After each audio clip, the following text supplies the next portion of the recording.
Blurred, and nowhere as vividly as in Night Springs.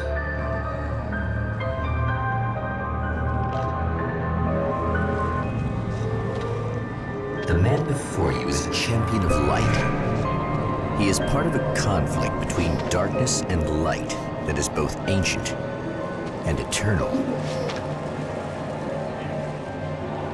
He is chasing a dangerous quarry, the Herald of Darkness. His evil doppelganger, known only as Mr. Scratch.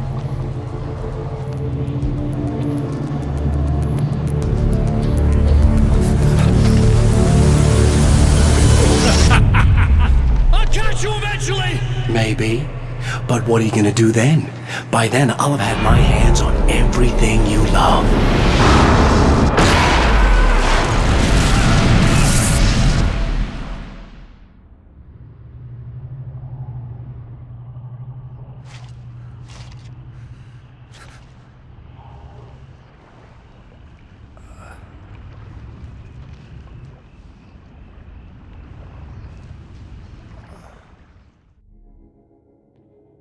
The man has been brutally spat out from the darkness that surrounds the shores of our reality. He has come to fight a decisive battle in Night Springs.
Gonna be like that again, huh?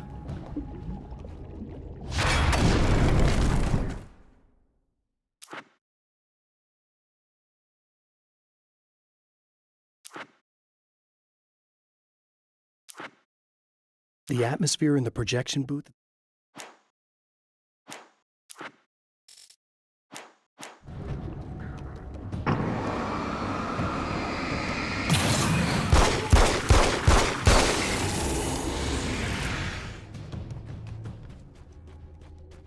In another life, the man was a writer.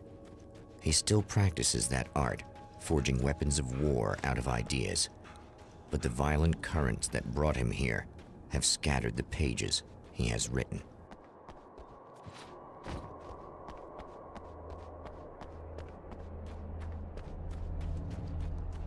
The lights of the motel promise safety.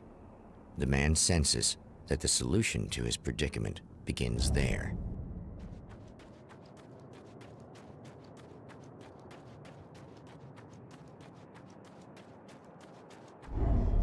Somewhere within the Earth, space itself has been pierced, and from dark depths runs a steady flow of monsters.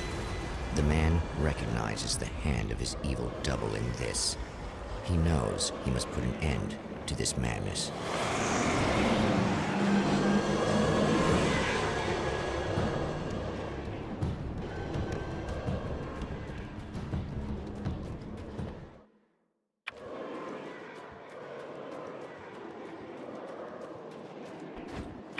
I can't stay here now.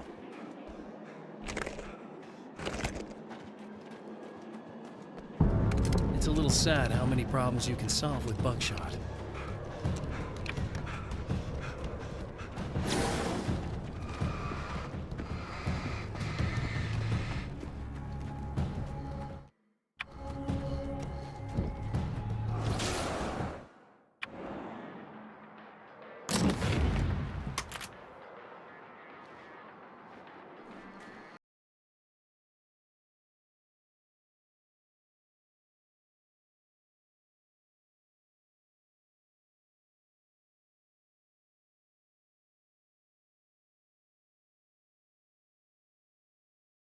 You remember me, right?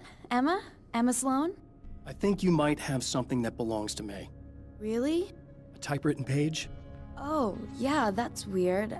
I did find a page like that. I don't even know where it came from. It was all this weird stuff about the oil derrick and a satellite. Yes, that's what I'm looking for. Oh, I don't know how you knew I had it, but I guess it's yours. Listen, what's this all about? There are these really creepy guys hanging around the oil derricks. There's something really weird about them. They're dangerous. I'm gonna deal with them. Try to stay out of their sight, okay? And stay in the light. They hate the light.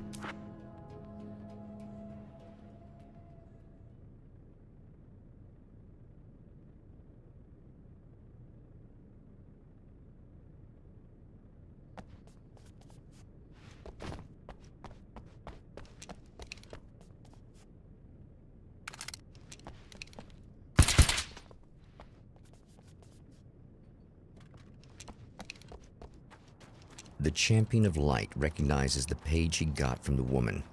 It is a weapon of his own design, custom engineered to destroy the dark portal. If he recreates the conditions of the page, a great power will be unleashed. Old gods of Asgard. Man, I actually saw them twice back in the 70s. I was just a kid then, but my dad worked at this club, and he'd sneak me in to see bands all the time. You know, just talk about an education. Anyway, great band, couple of great albums, solid fan base, and then they kind of dropped off the face of the earth. Well, now, almost 4 decades later, they're making a comeback. And let me tell you, these boys have seen a lot of road. They're some serious rock and roll veterans, because they weren't too young even back in the day. Well, now I've got Odin and Tor Anderson, 2 of the original old gods, in the studio with me, along with their manager, Barry Wheeler. Nice to have you guys here. Oh, hey, great to be here, Eddie. Yeah, hey. Hello! Now, boys, let me just come out and say this, all right? Spring chickens, you ain't. I mean, you guys, you make the Stones look young.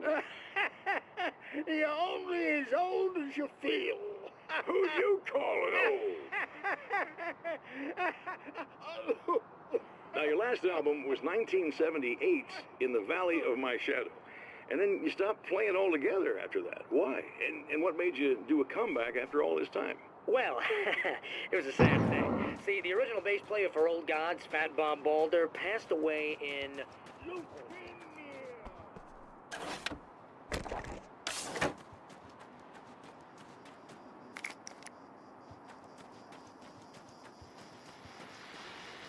Oh, hell. This isn't gonna be good. Is this on? How can you tell? I'm sorry, I'm not very good with gadgets.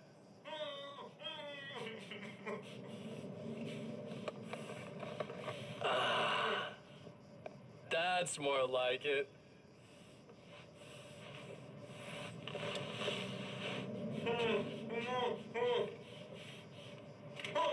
I'll be right with you. I just gotta do this one thing. I like it quiet.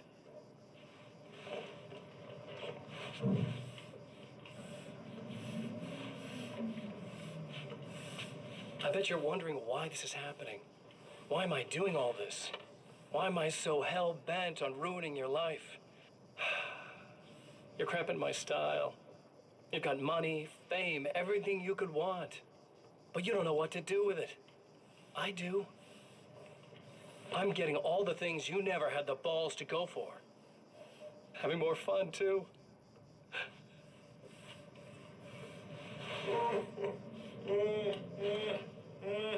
Do you know the real difference between us? I'm not afraid to be the center of attention. This poor slob's just collateral damage, really. I mean, beat some information out of him earlier. But this part? This is just for kicks.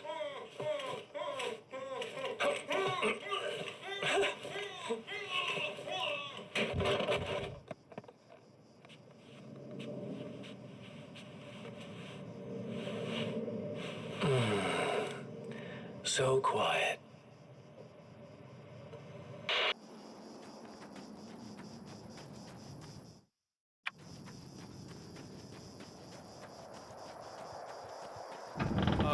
Wait.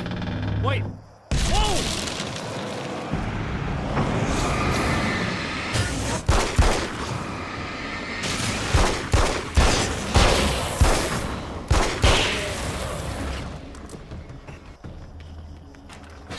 That's one thing down.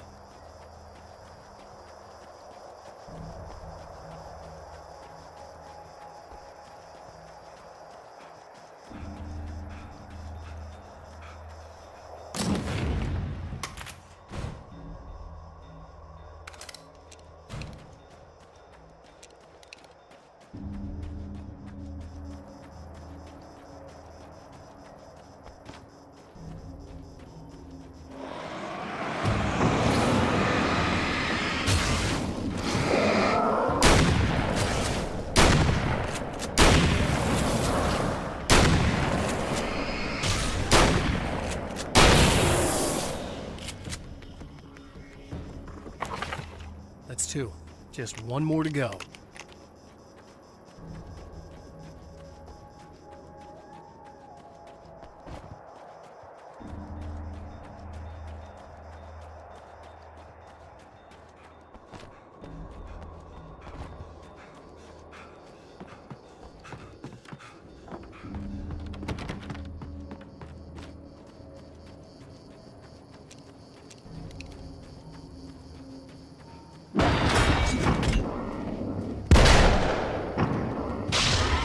Tears itself in two to avoid the hated light. It becomes weaker, but more numerous. Such is the arithmetic of horror.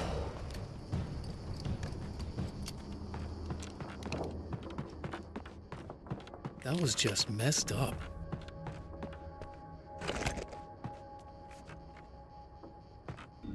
That's everything. The man has found the battery, but it is empty. It will need to be recharged.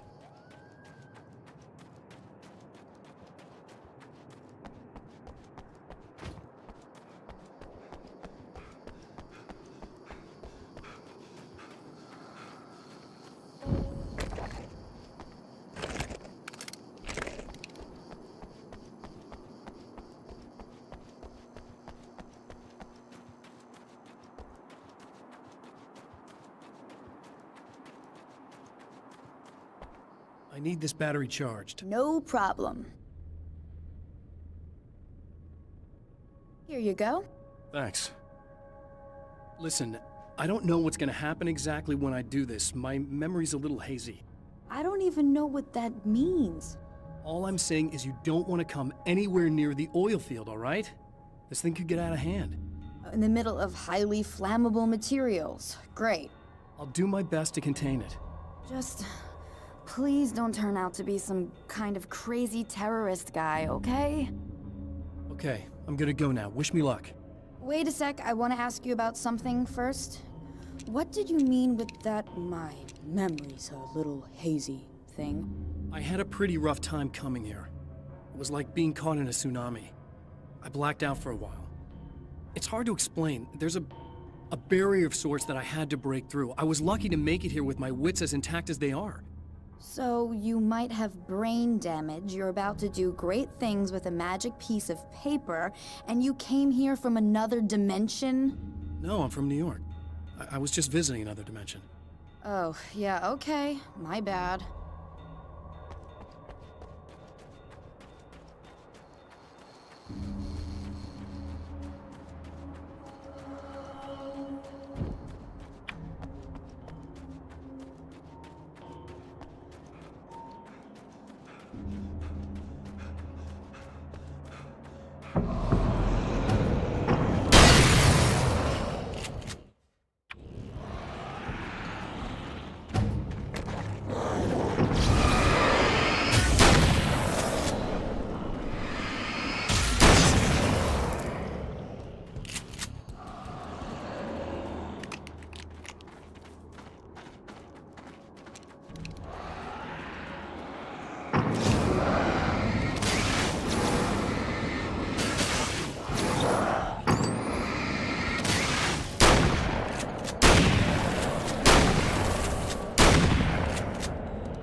Time to make some serious changes.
I'm here! Just keep your head down!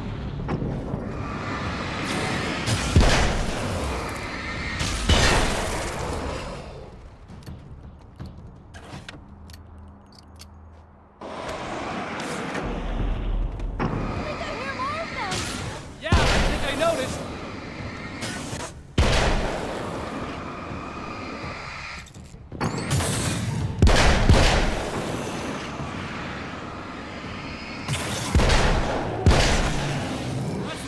We're good. What the hell was that? Easy. I got him. You're safe. I need you to tell me what you know about him. The guy who looks like me. There was a party in one of the rooms. It was pretty wild. I'm not sure which room it was in. You didn't attend. No, I wasn't there. But it got way out of hand. Anyway, I heard that he went to the diner and there was a fight there or something. Maybe you could find out more from there. I got some keys that you could maybe use. You just happen to have the keys, huh? Fine. I'll take a look. Stay here. Like hell. I'm getting out of here as soon as you leave so I could close up this place and go home. Emma, you really want to stay here in the light. Yeah, thanks for the advice, but I'm not sticking around. Just go already, okay? Are you okay? I guess. Thanks for the help. Were those what do you call them? The Taken? What are they? It's complicated.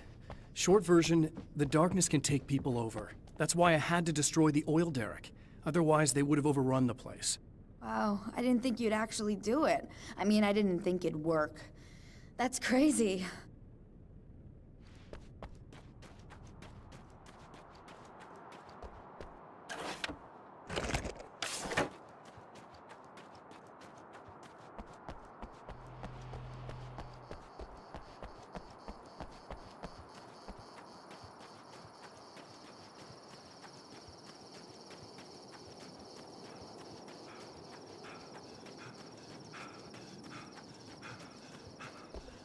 A poltergeist.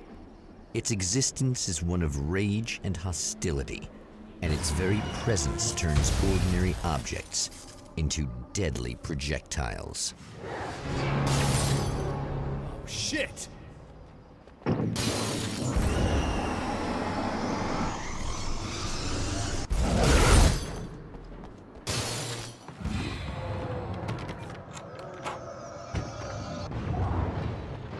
The scene. Traces of violence. A callous midnight snack. A room key left carelessly behind. The man recognizes the enemy's handiwork. I think these are keys for the motel rooms.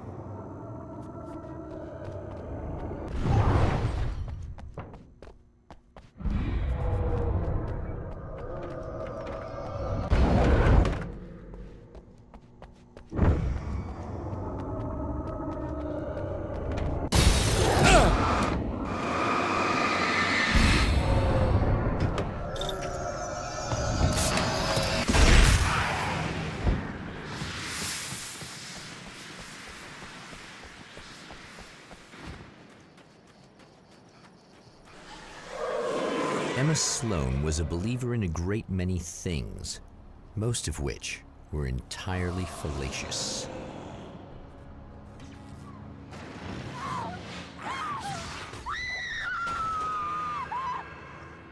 Emma Sloan, an innocent victim of his dark half. More collateral damage in the ongoing war. Damned by forces beyond her control as much as by her own actions.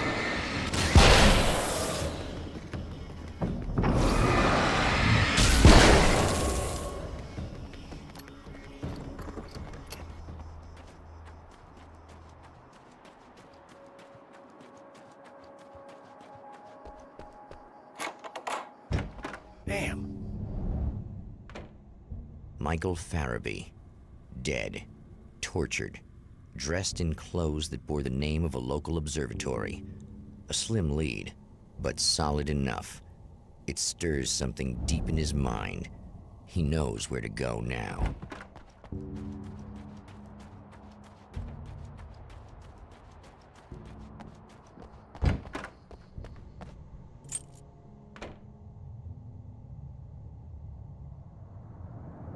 The observatory, hot on the heels of the Herald of Darkness, the Champion of Light forges on to see the stars.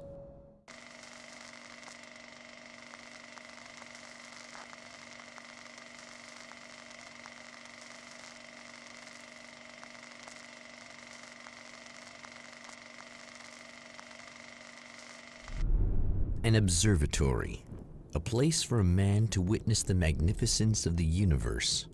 But such insights are not what the Champion of Light is looking for. He has come to find a weapon.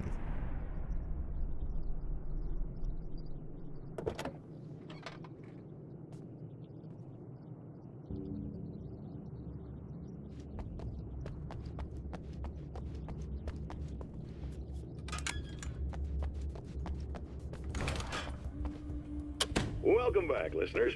As you know, I'm Eddie Rodman, and I'm still talking to old gods of Asgard, who are doing their big comeback tour. How's that been going for you, Odin? Splendid! I'm having the time of my life! You know,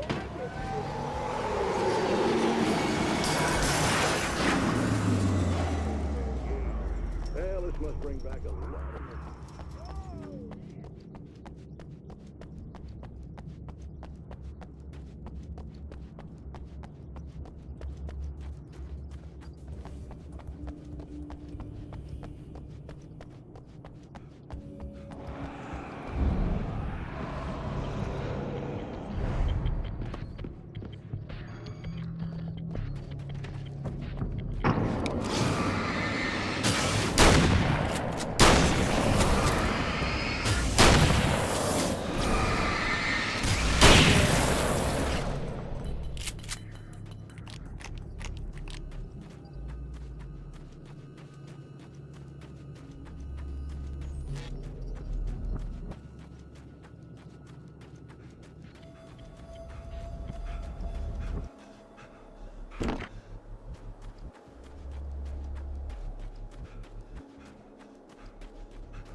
Hello?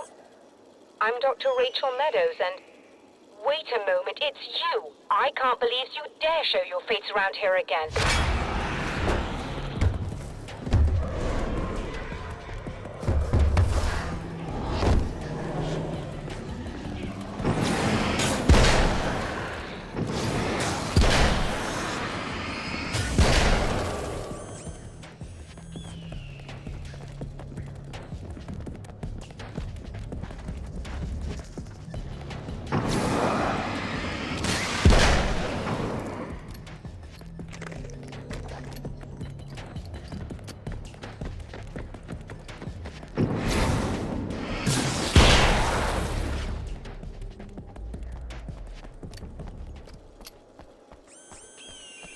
Go away.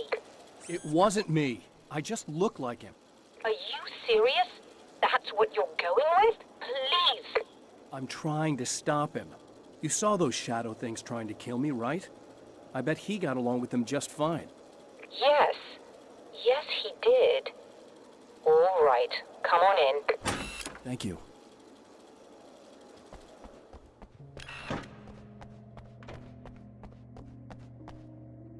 Hey, buddy. I figured I'd take a moment to talk to you. There's a party next door. I'm feeling pretty good right now. A little beer, a little fun, you know? It's nice.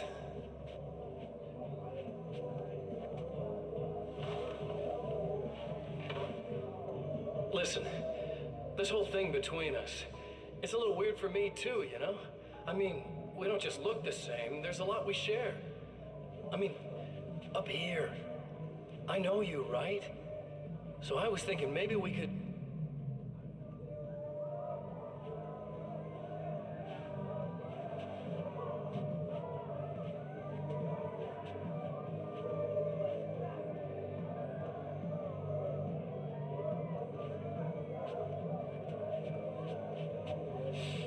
These guys are getting out of control. Look, I feel like we're both victims of circumstance here. And maybe we could make some kind of effort to...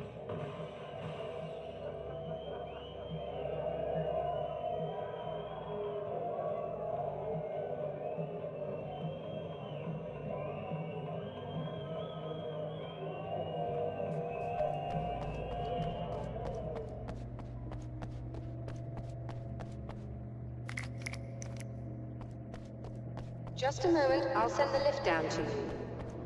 I didn't expect to see anyone here tonight, but I'm relieved to see an actual person. That's assuming this isn't some kind of cruel trick on your part, of course.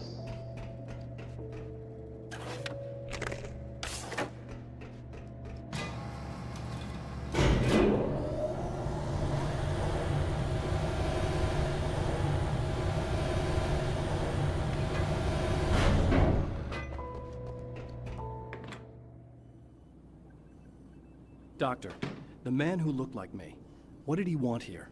There's a strange astronomical event happening right now. Something I can't begin to classify, but I think it's disabled our satellite. There's a very peculiar signal that we're receiving. A signal? That's what I'm here for. Well, so was he.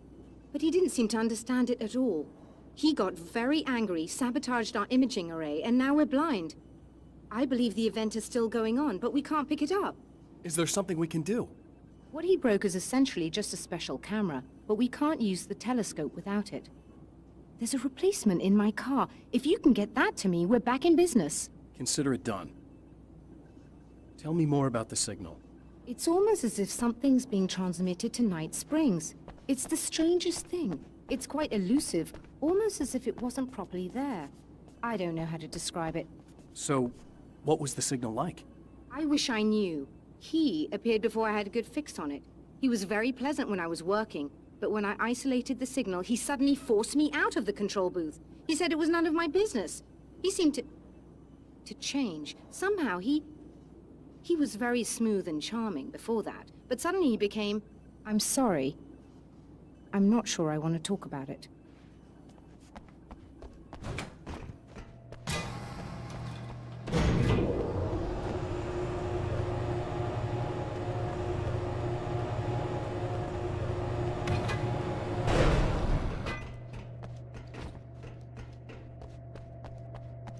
Good luck, and try to be careful. It's a very expensive part, and we don't have a replacement. Oh dear, that sounded more callous than I intended. Be safe.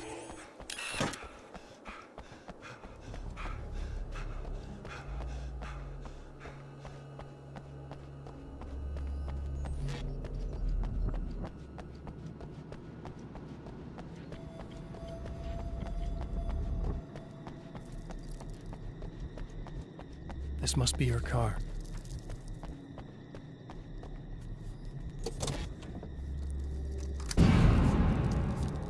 Ugh.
found it!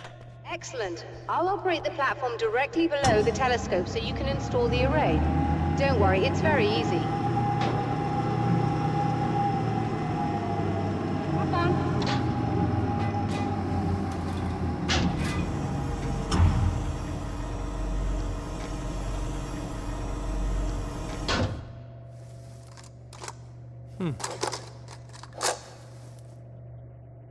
Brilliant, you got it. I'll just run a quick diagnostic on it. Yes, it's in perfect order. All right, we're good to go. Let's take a look at the skies.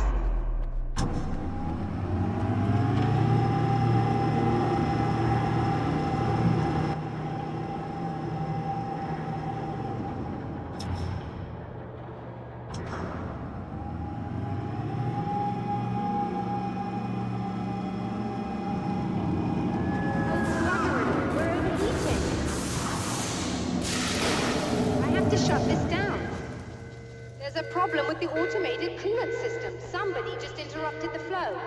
So now what? Well, you could go and open the secondary coolant flow valves manually. I know it's dangerous there, but, well... I got it! Please come talk to me if you have questions.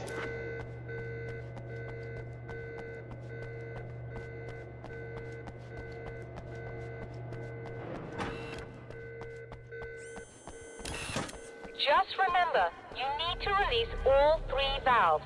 It doesn't matter what order you do it in.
Okay, that should do it.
I released all the valves, Doctor!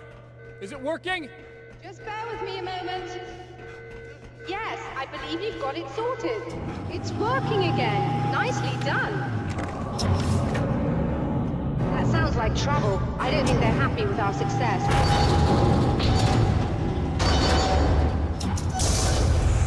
Look out, they found a way in.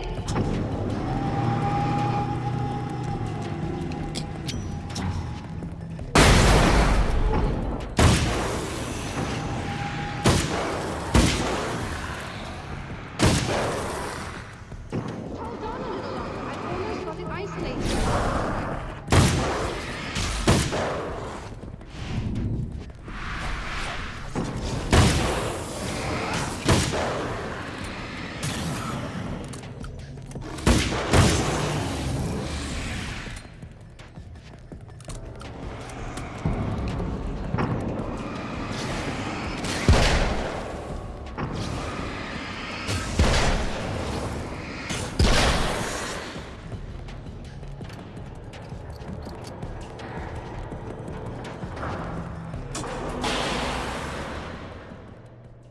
Are you alright?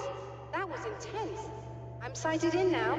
I still have no idea what I'm looking at, but it's very strange indeed. Oh, where are my manners?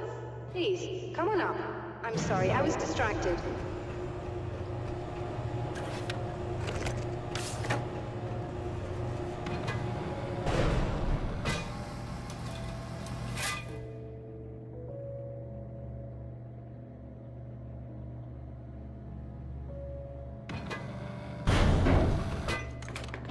Are we receiving the signal now? Oh yes, it's coming in loud and clear. It's amazing. I'm not sure what it is yet, let alone where it's coming from, but it's interacting with our system somehow. Like it was intended for us. But I don't understand how that could be. Maybe that's just how the story goes. What? Never mind. Is there a way I can hear it? Or however this is supposed to work? I think the signal is incomplete somehow, but you should be getting a printout of it now. What do you mean it's incomplete?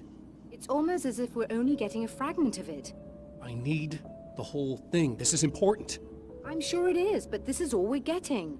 Did the man who looks like me get the whole thing? He locked me out of the booth, so I have no way of knowing. But I can tell you that he didn't really seem to understand it. So, what's in the sky? It doesn't make any sense. The stars are just... they're wrong. I thought I'd be able to see something, but it's like I'm looking at a sky that's just... it's not the right sky. But that's impossible. I consider myself a rational man, Doctor. But this isn't a thing you can measure or explain. I've seen impossible things that have taught me just to roll with some punches. It's either that, or go insane. I find it disturbing that you sound like you're speaking from ample experience.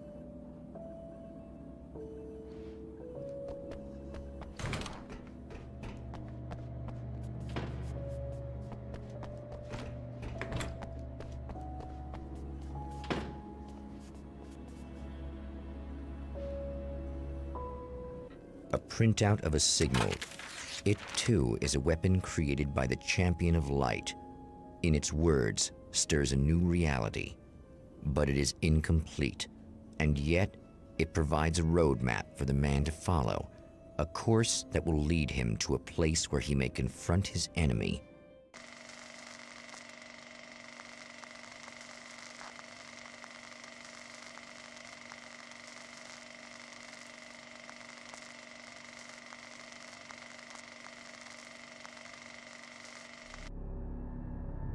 The drive-in. Once the site of lurid celluloid fantasies, it's now the site of an art exhibition. And yet, it's the search for closure rather than culture that brings the Champion of Light here.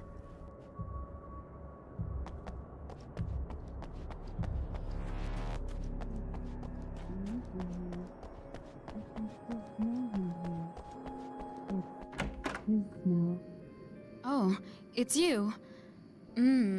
That's fantastic. Are you okay? Go away. No, I want you. But you'll get angry if you're here. So, you gotta go. You know I'll do what you want. Okay. I I love you so much. Did you know that love hurts? Are you gonna hurt me now? 'Cause you should. Lady, you got darkness on the brain. I think I can help you if I can get the lights on in here. You can't turn the power back on. It's not allowed. You said. So, where shouldn't I go so I don't turn the power back on accidentally?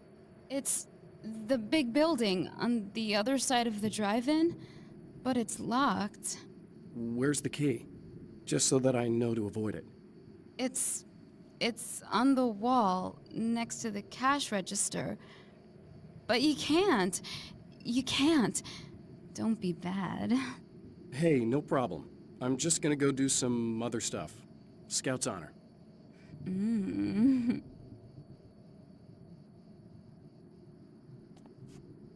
Just try to stay calm. I've seen this kind of thing before. I think you're gonna be okay.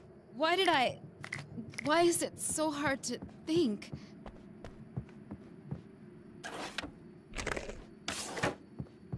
And we're back with Old Gods of Asgard and their manager, Barry Wheeler. Guys, you're on your comeback tour, and you're playing a lot of your classic material, but you've also got a new single out, right? How'd that come about? Was it hard to go back into the studio after such a long time? Are you kidding me? They were chomping at the bit. They were just itching to stretch those creative muscles. Now, it had been a while because, you know, they spent a lot of time in, Retirement. We were retired. We were? Yeah. No. We were at the lodge, And we escaped. We were at the retirement, retirement thing. Yeah. So, you know, really, once we got in the studio, things started happening. Now, the music has changed a little bit, and the boys were a little rusty, so it took us a while to find the right gear. But hey, once we got going, whew, boy, they kicked ass. And it's an awesome song. It's called Balance Slays the Demon, and seriously, I think it's their finest work. And hey, I should know, I produced it. Oh, really? I didn't know you were a producer. Well, this was my first time. I mean, they needed a little bit of guidance, you know what I mean? I mean, don't get me wrong, these guys are the best. But it's the 21st century, man. Things just sound a little different these days. So, you know, I kind of stepped in there, helped them make it sound all cool, kind of jazzed it up. That sounds like a challenge. Oh, no, it was really easy, man. I was just, you know, like, hey, give it a little zing, you know? Let's take it to another level so it really rips. You know, let's just throw some really sweet synths in. Like that, you know, just kicked it up a notch, but it's totally Old Gods. Well, listeners, you can judge for yourselves. Here's Old Gods of Asgard, and Balance Slays the Demon. Oh, yeah. Deep in the ocean of darkness. The man has encountered this before. People whose integrity has been suborned by the insidious touch of the darkness. Whoa! Not good.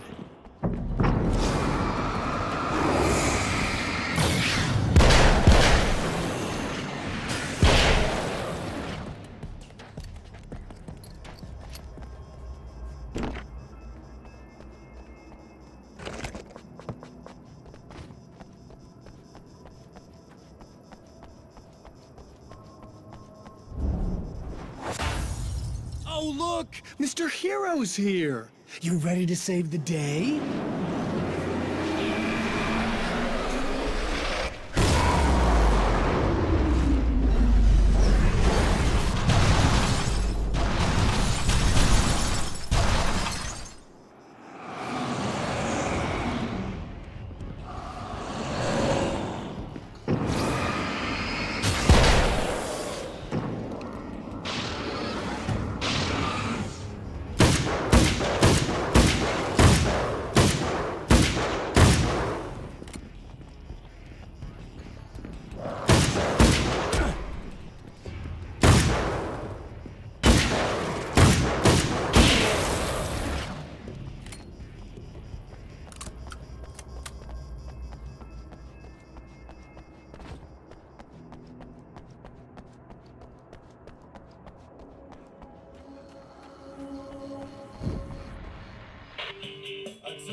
You are gonna shit yourself when you realize what I have done.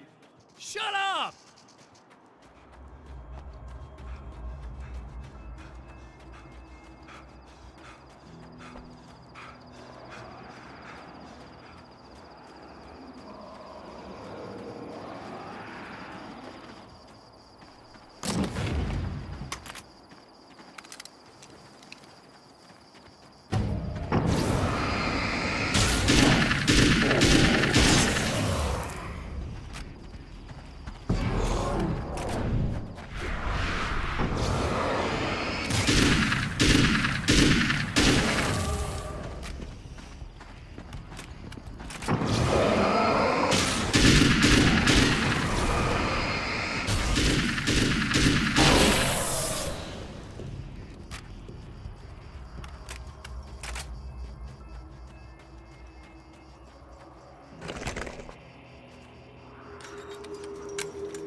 Okay, I should be able to figure this out.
You have no idea how badly you're screwed. It's gonna be a blast to watch you find out. I wanna get hit by those.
Oh, it's nice. It's so nice in the dark. I can smell you. No, don't! Oh, it's not... It's you. Did you help me? Looks like you're feeling better now. Yes, I am. Thank you so much. I don't know what happened. There was this guy. Before you say anything, I know I look like him, but I'm not. Don't worry. You just don't feel anything like he does. He was in my head. I feel like I need to take 50 showers. Where is he? That asshole wanted to get into the projector booth. He was talking about fixing things so the sun never comes up. God, it didn't seem that weird when he was saying it. It sounded really good at the time. You weren't yourself. The projector booth. That sounds about right. I need to get in there. I have the access code for the door. Here. Thanks. I'm just glad you showed up now. He said he'd be back after he'd arranged for some security. Do you feel up to telling me what's going on here?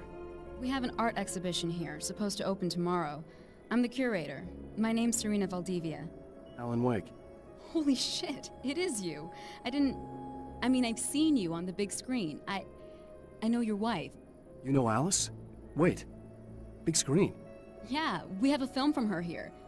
What the hell happened to you? Getting back to Alice. Oh, God, yeah, sorry. It's quite a coincidence that you're here. She made this short film.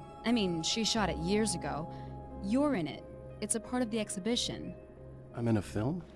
Yeah, it's just footage she shot of you at some point, but she turned it into this thing. It's almost like a memorial of sorts, because, you're supposed to be dead, or something. Uh-huh. How's Alice? Is she all right? She's okay, I guess, all things considered. I know her pretty well. You really, Alan? I can't believe you're here. Nobody knows what happened to you. But there are people who say they've seen you. That wasn't me. He just looks the same. Like, Yeah, but that guy's a lot more slimy. The thought of him makes me... I hate him, but there's something about him, this...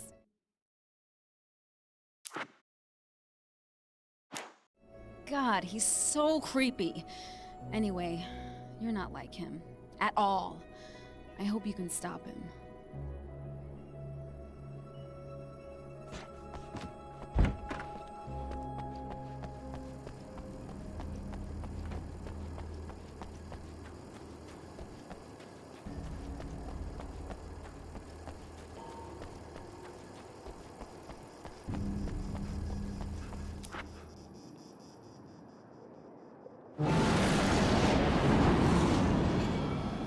That's the security system? I guess it was too much to hope for an alarm and a fat rent-a-cop.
The champion of light can feel the fragment of the signal in his pocket, the weapon that can change what will be.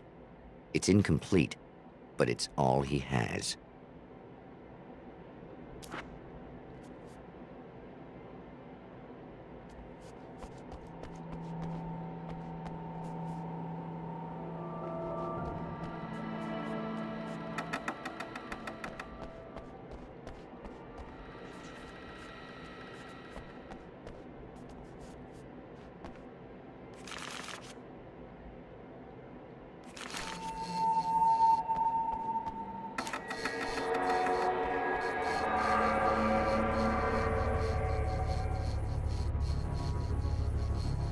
Hell, this isn't going right.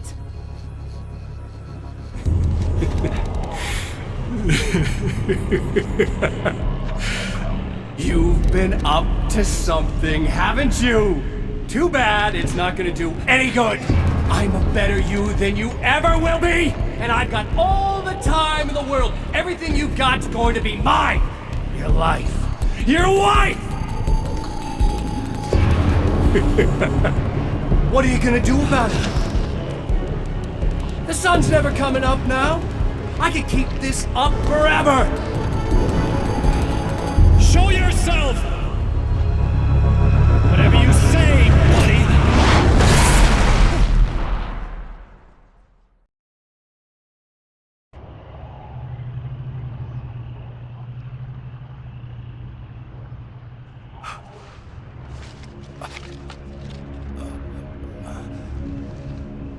The rush of darkness is unstoppable. Time itself twists and tears, sweeping the champion of light back with its dark currents.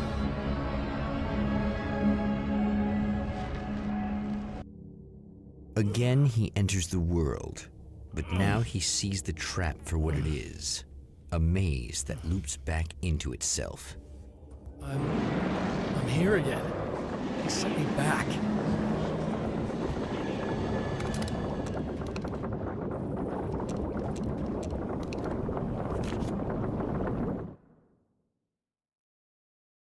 In Bright Falls, I was constantly under attack by birds that were more shadow than flesh and feathers. But this is an evolution. Some of the Taken were actually capable of turning into a flock of birds to escape my attacks and turning back into human form to make surprise attacks.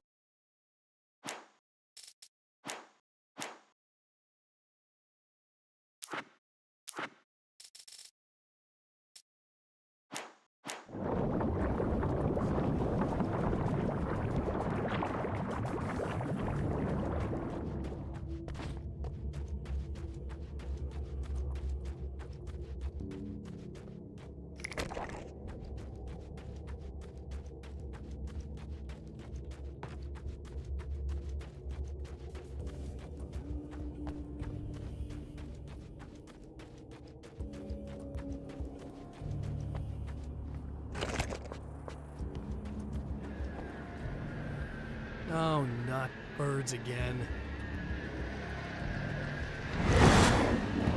What the hell?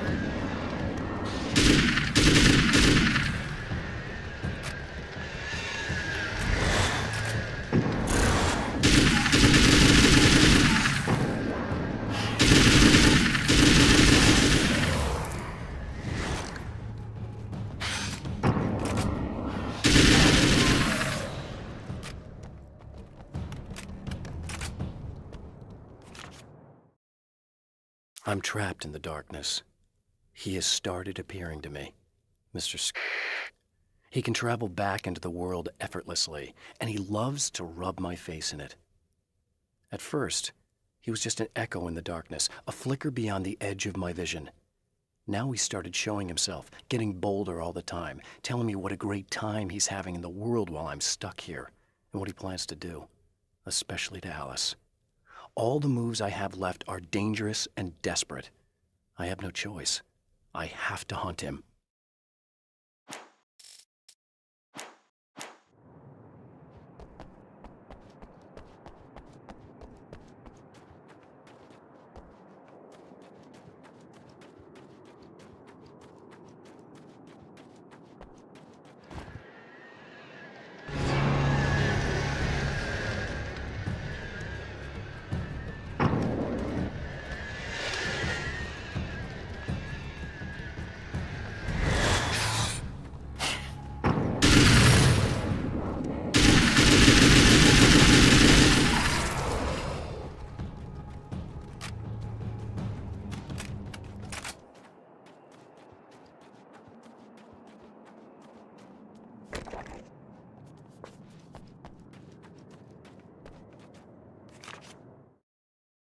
I don't make friends easily. I know plenty of people, but I don't let most of them close. I've known Barry Wheeler ever since we were little boys. We had the time of our lives. I'd get us in trouble, and he'd talk us out of it. Things haven't changed that much now that we're grown-ups. He's the most loyal and dependable person I've ever met, and all the things that count anyway. You could call him a weasel, and you wouldn't be entirely wrong. You could call him a clown, and I would reluctantly agree. But he has never let me down.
With all the herbs, crystals, and the rest of her New Age paraphernalia, Emma Sloan had been called a hippie and a freak and worse. It was that small-town mentality. She was a female mechanic, and even in 2011, there were always going to be backward shit-kickers who thought that was a hoot. She didn't mind. She could deal. She could take any engine apart, even the new ones with all the computers in them. Turned out that these boys were awful polite while waiting for her to put them back together.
Emma? You here?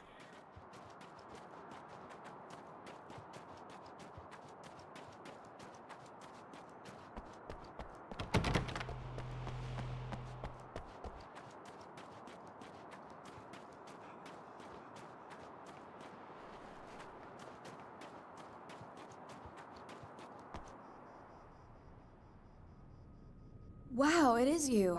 I guess all of it really happened. You remember me? Kind of. I felt weird all day, like I could almost remember a dream I had, and then, just before sunset, I remembered the page. Yeah. I'm going to have to go get those things again. Not all of them. I went out and got them. Well, most of them. I felt stupid at first, but then it was getting dark, and those things started showing up, and one of them made off with the battery. It ran into the railroad tunnel. There was no way I was gonna follow him in there. Sorry. It's good you didn't. You should be careful. I mean, really careful. Yeah, I kinda remember something. Something bad happened to me, didn't it? Forget it. It doesn't have to happen again, okay? Just do what I say. Yeah, okay. God, this is too weird. Am I going crazy here? Just go get that battery.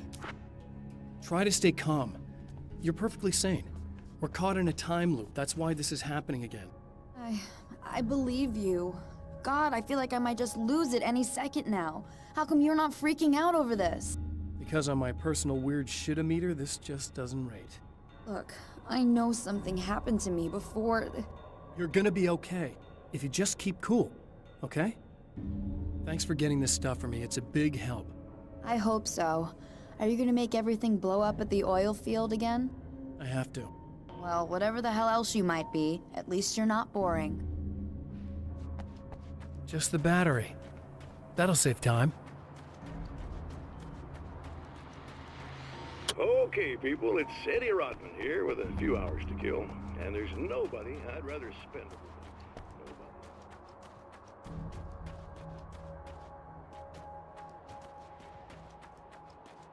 Nobody. My wife is listening, and you always are, aren't you, baby? Let me tell you, you are the champ.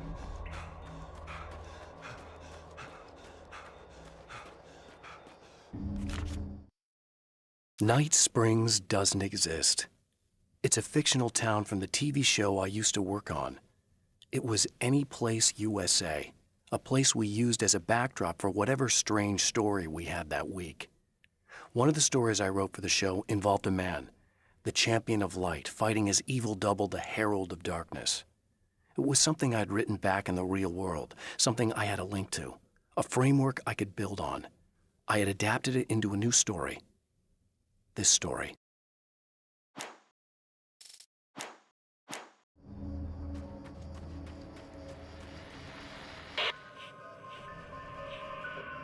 Okay. So this chick just came up to me and said she's my biggest fan. I know. They all say that, right? And she's giving me the eye. So I make a couple of moves. We have a couple of drinks. And then things start happening. But I say I have to go to the bathroom first. Uh-oh, right? She's got no idea. Watch this. This is gonna be priceless.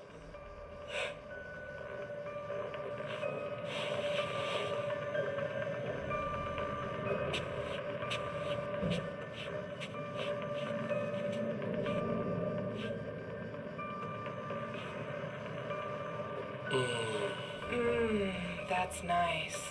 I thought you'd like that. Are you tense?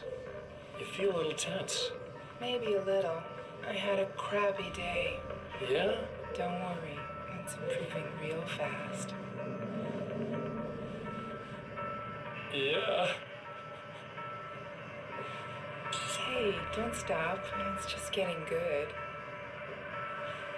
Watch this.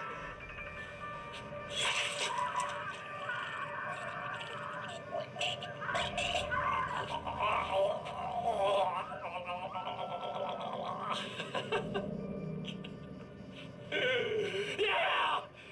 Did you see that? Oh man, did you see her? Boom! More than anything else, that sets us apart from animals. It's in our nature to imagine, to turn fantasies into legends, to be storytellers. But on a rare occasion, the line between fact and fiction, imagination and reality becomes hopelessly blurred, and nowhere as vividly as in Night Springs.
Now Night Springs is in Arizona, although not for long. It's in Arizona because whatever the town that has become Night Springs is really called is located near one of the thin, worn places in the world where dreams and reality flow together and life is always a little strange. Perfect analogy for Night Springs. I can't return to the real world. I've tried, but I'm operating on dream logic, forcing the door open a crack so I can slip through. I can enter the strange little town of Night Springs. All I did was put it in Arizona for one night.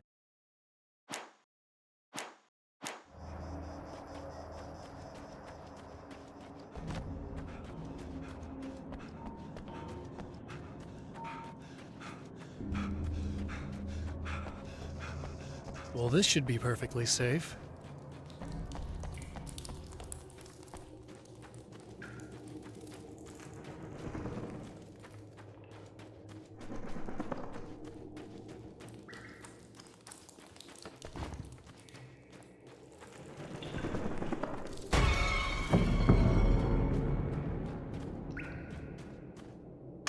Now I just need her to charge this up.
Found the battery.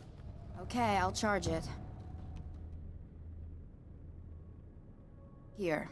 Try not to get killed. Okay. I'm gonna take care of this. Try to stay calm. Look, what if you stay here with me, please? I'm sorry, but if I don't deal with this, no one else will. Ugh, yeah, I guess. It's just that this is getting really creepy. I believe this is real, but I don't understand any of it. I'm getting scared. I can't believe you're so calm. I get scared, but I've had a lot of time to get used to it. That helps. The guy who looks like me is the reason this is happening. I caught up with him, but he swept me back here. Back in time. Yeah, it's a trap. We'll be doing this forever unless I can break out of it. How are you gonna do that? I'm working on it. I came prepared, but things got kind of scrambled when I arrived. I'm tracking down the things I need. Yeah, well, feel free to climb back into your DeLorean or whatever it is you do.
here we go again.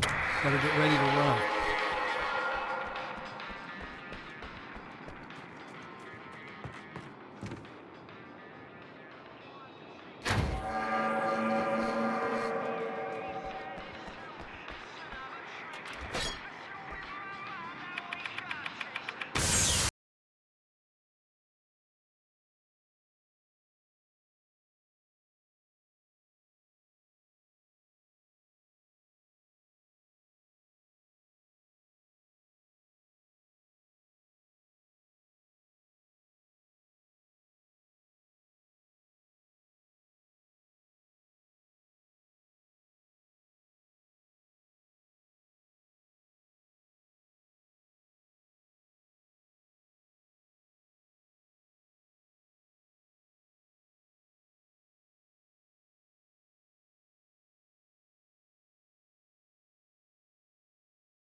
Be in trouble. Better hurry.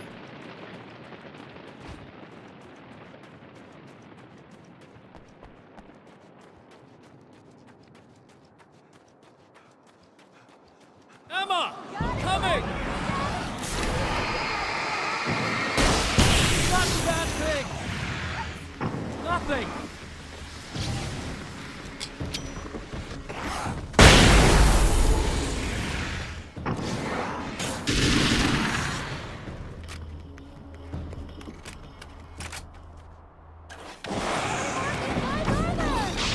Keep your head down!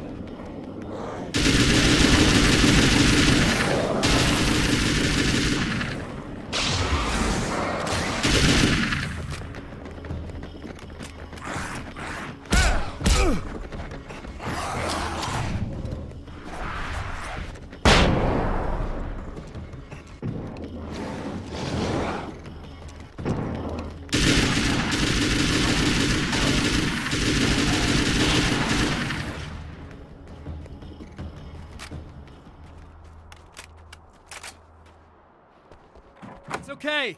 It's safe now. I got a really bad feeling about all of this. I'm gonna need those keys to the diner now. There's a motel key there that I have to get. Oh, hey, you don't have to do that. I have the motel master key. I work for the same company, you know. What's at the motel? Well, there's a dead guy. He's got something I need to get into the Mount Redtooth Observatory. God, that's awful. Hey, you wanted to know about the guy who looked like you, didn't you? The last time you said he had a party, but you didn't go. No, that's not true. I did go. It was really great at first, and then I didn't see it myself, but I hear he turned nasty.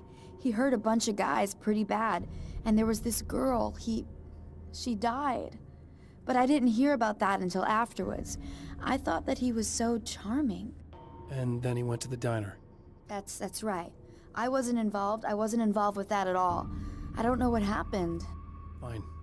I need to check out these motel rooms. In the meantime, you stay here, okay? I'm serious. Keep the lights on and stay here. Yeah, okay. You got it. I sure hope you're right about this.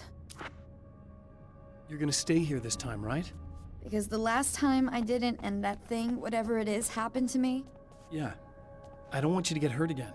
Don't worry, I'm gonna stay put. I don't remember what happened exactly, but I learned my lesson. Good. It doesn't have to happen exactly the same way this time around. You proved that much when you went out and got those things for me.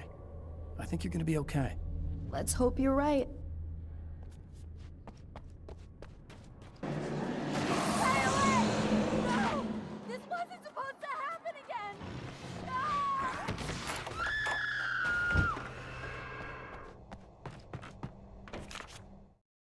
Alice and Barry, my wife and my best friend, are easily the two most important people in my life. and they've never really gotten along with each other. I suppose both of them resent the other's intrusions into what they considered their domain.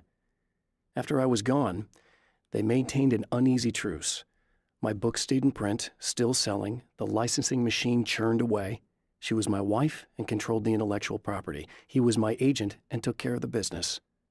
I wish they found more common ground than that.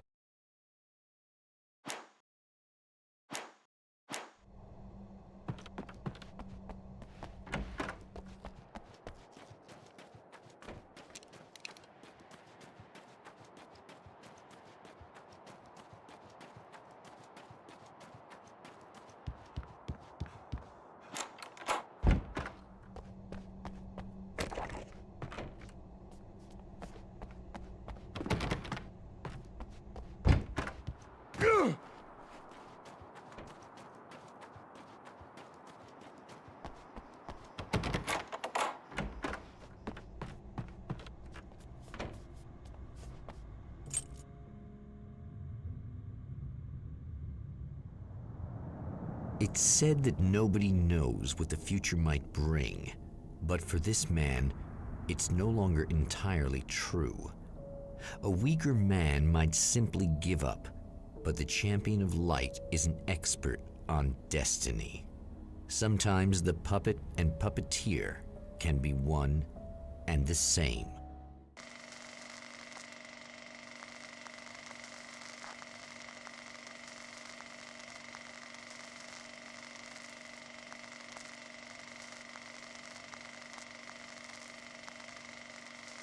Mount Redtooth, its top littered with man-made eyes that stare into the endless depths of space. Tonight, the champion of light will depend on them to pick out a message from the ether.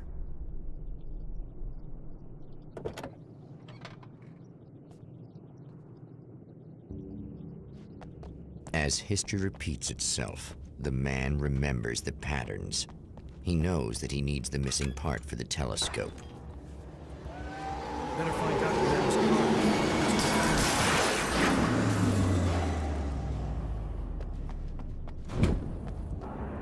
Oh, praise be. You guys are coming through for me.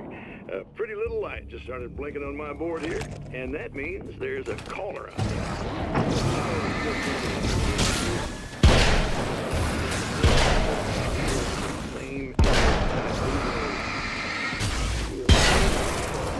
Someone actually reaching out to me, breaking the monotony. I just want you to know that it really matters to me. Caller, you're on the air. You suck, idiot! Did you know that this is my dream job? True fact?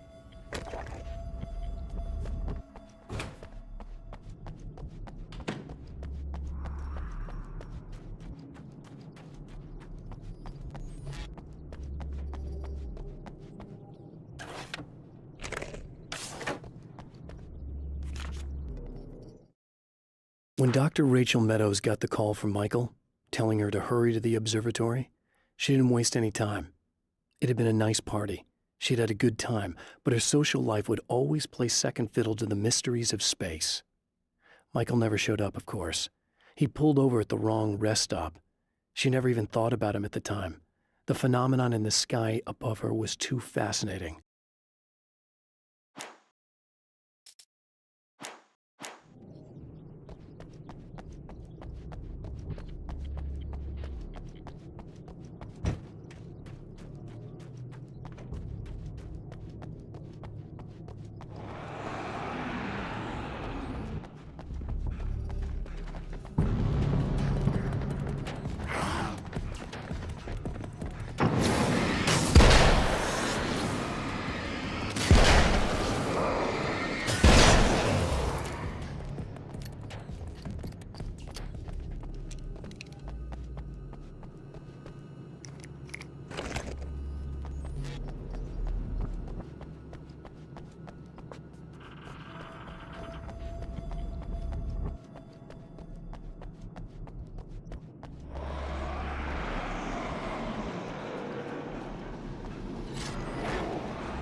After my disappearance, they thought I was dead. I might as well have been. I know it's been 2 years. I know Alice has moved on. I've tried to find a way back to her, back to my life, but escaping the dark place is almost impossible. Time does strange things here, but dreams and radio signals can pierce the veil between the worlds. I catch glimpses and echoes of the world. Sometimes I send messages out.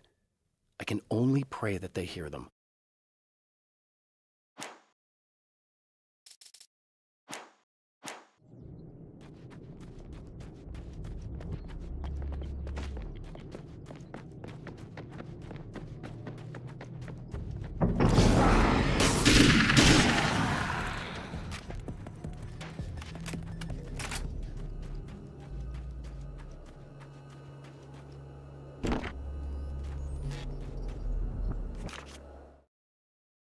The Taken may well be the tool the darkness favors over any other.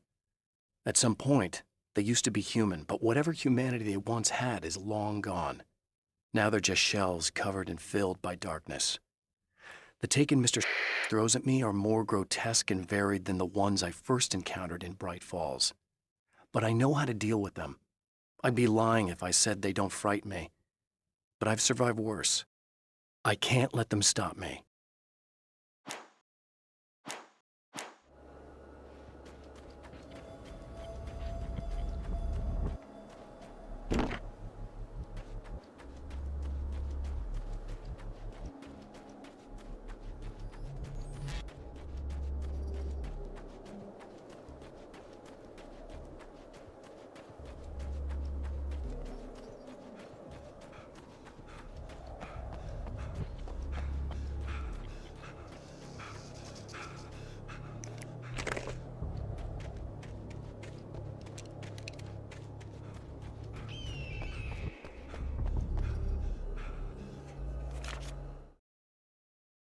Stories come naturally to us. We can't help it. There are many different worlds, many competing realities within our heads, fueled by books, television, even barely remembered childhood tales. There's an endless supply of fictional concepts more familiar to us than anything or anyone real. We have a far greater connection to the fictional characters we know and love than the random people we pass on the street. Our destinies and inspirations are shaped by lies, myths, and fables.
There are places where our world is worn thin and another reality brushes against ours.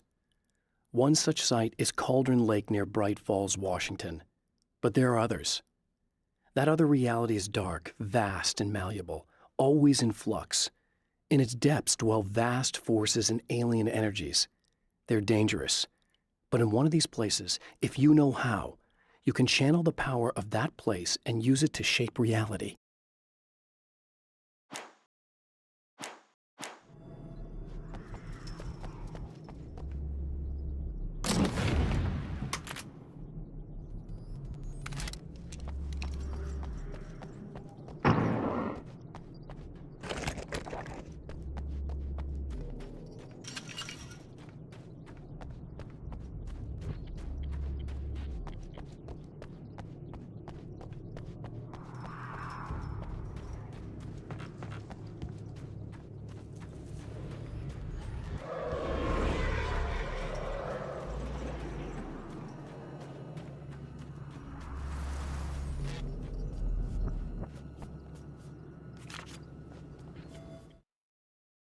The darkness rose from the depths of Cauldron Lake and took Alice.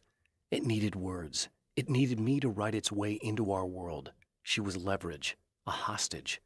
I complied, but with a twist. I put in a loophole that gave me a chance to fight back. I was hunted by shadowy enemies, but I faced the darkness. I fought it with light. I drove it back. I saved Alice, but it came with a cost. I was trapped in the dark place below Cauldron Lake.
I know what you're thinking.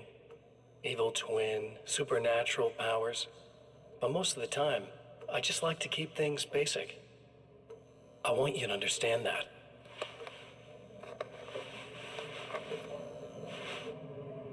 Like this.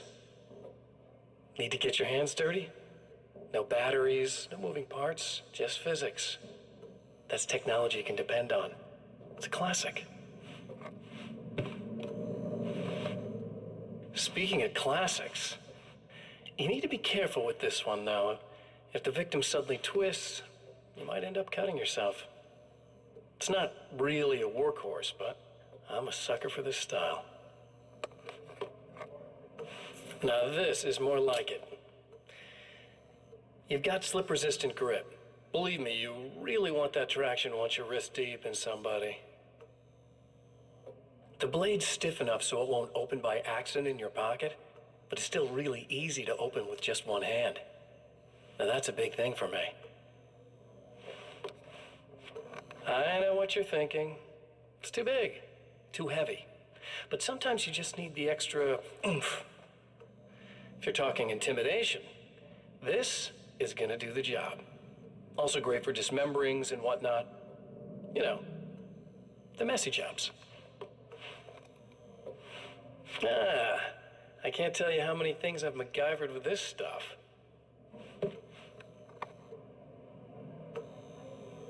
Okay, now, guns. Not a big fan. I mean, how are you supposed to really connect with somebody with a bullet? I want you to understand that. I take pride in what I do. We can't both be worthless hacks, can we?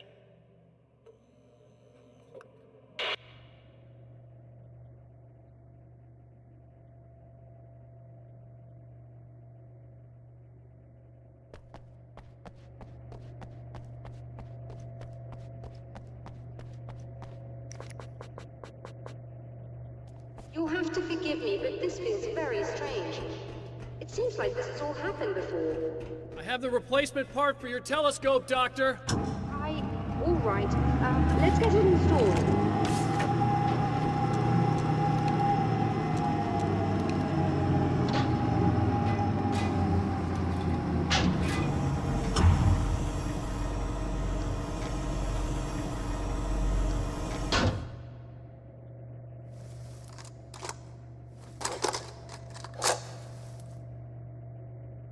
I think we can give this a go, although I have this strange feeling that something will go Don't start wrong. it up yet.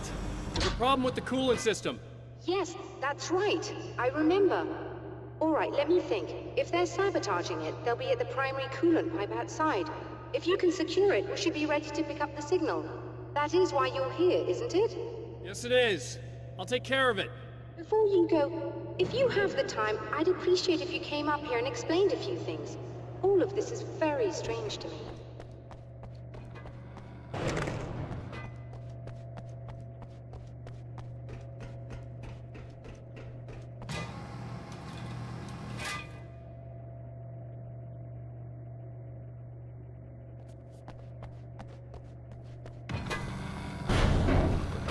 Hello.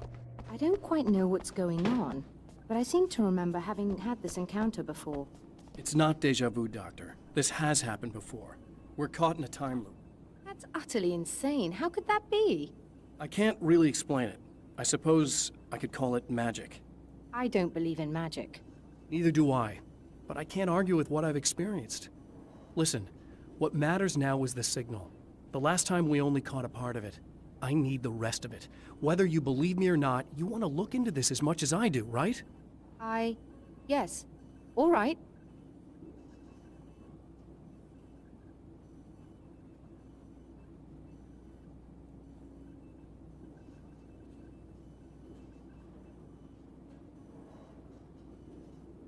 I realize that you have trouble believing this. That's an understatement. I can't deny that what you say resonates with me on some level I don't pretend to understand. But for all I know, I'm simply delusional. But it's not just you. I've experienced the same thing as you. Doesn't that prove something, at least? Maybe. On the other hand, given your appearance, and the fact that you're trying to convince me that I'm not insane, perhaps you're merely a hallucination that accompanies my delusions. You're not having a psychotic episode, Doctor. For what it's worth, I'm a skeptic by nature. I completely understand your reluctance to believe me. There are people caught so deep in their psychosis that they retroactively manufacture memories and beliefs that conform to the situation at hand. Sure, but you have to stop second-guessing yourself at some point, if you want to get something done.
These beams hate the light, am I correct?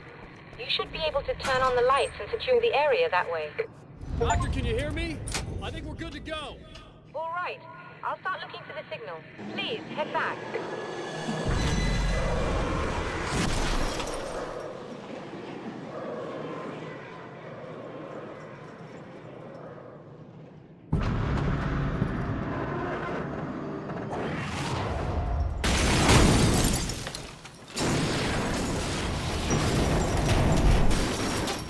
I guess they didn't like that.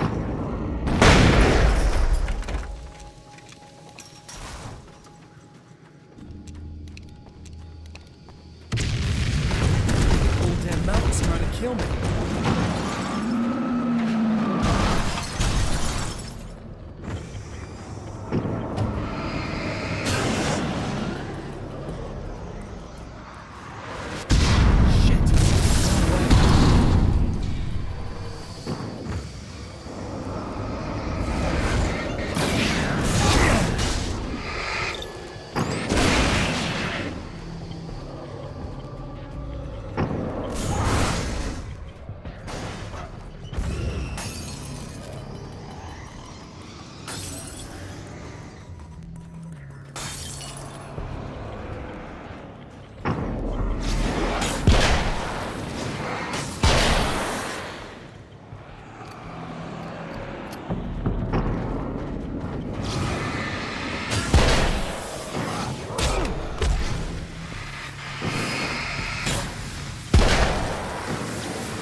Please, come up here.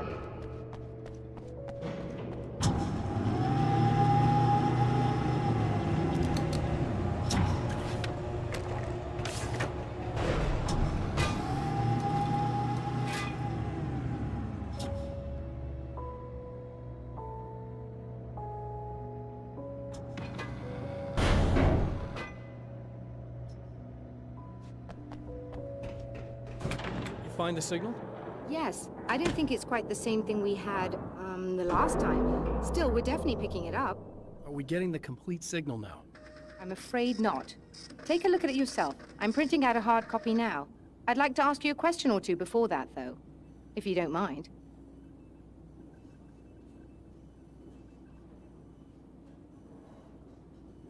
What's on your mind, Doctor? Most people would find these events extremely disturbing, provided that they survive these creatures, that is. You seem to be quite adept at dealing with the situation.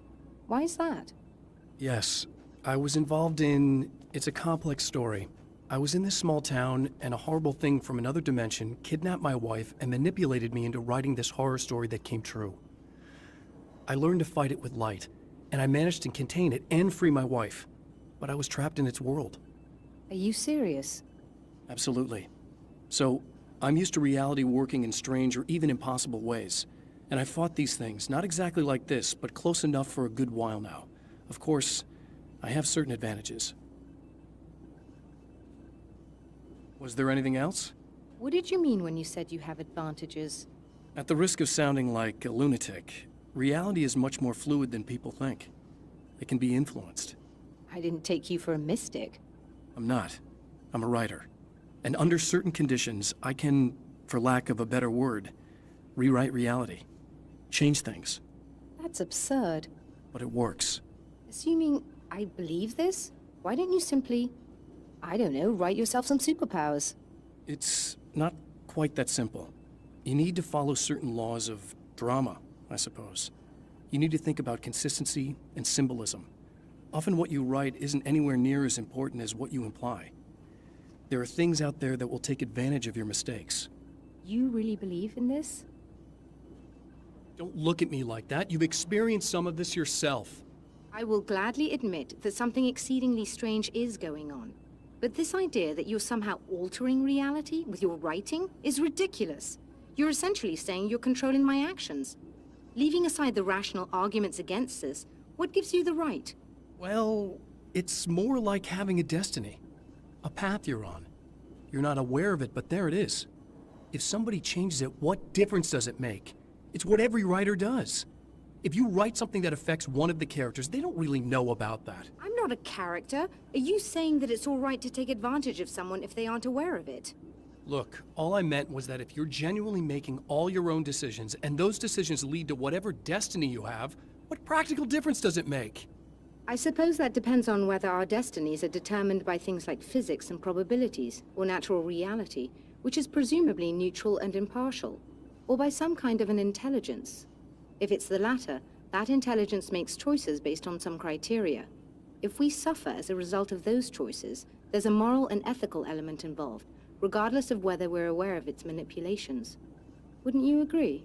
You're taking this very well. I thought you'd be hangry. I suppose I would be if I thought you could actually do this.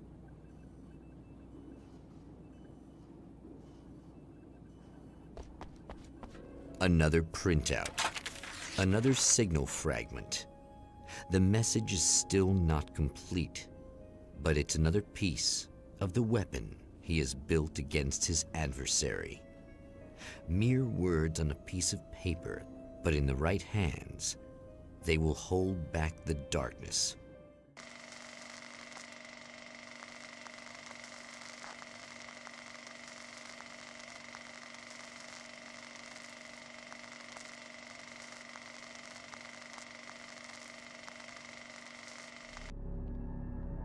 The last time the man came to the drive-in, it did not end well. He hopes to avoid that fate this time. He hopes that what he has brought with him to this place is enough.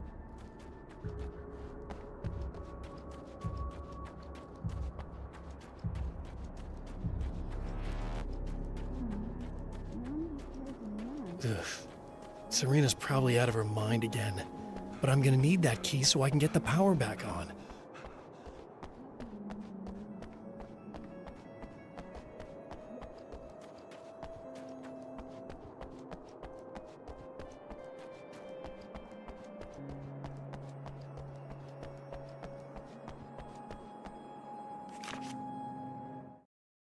To change the world, you must craft a blueprint for the new reality. Any work of art will do, as long as it's a genuine act of creation. That's what the energies of the dark place respond to. The results may be subtle and perplexing, or far-ranging and momentous. My area of expertise, the written word, gives much more precise results than music or interpretive dance would, for instance. But words can be extremely dangerous. What you define may become reality, but so can that which you imply, even if you don't realize you're doing so.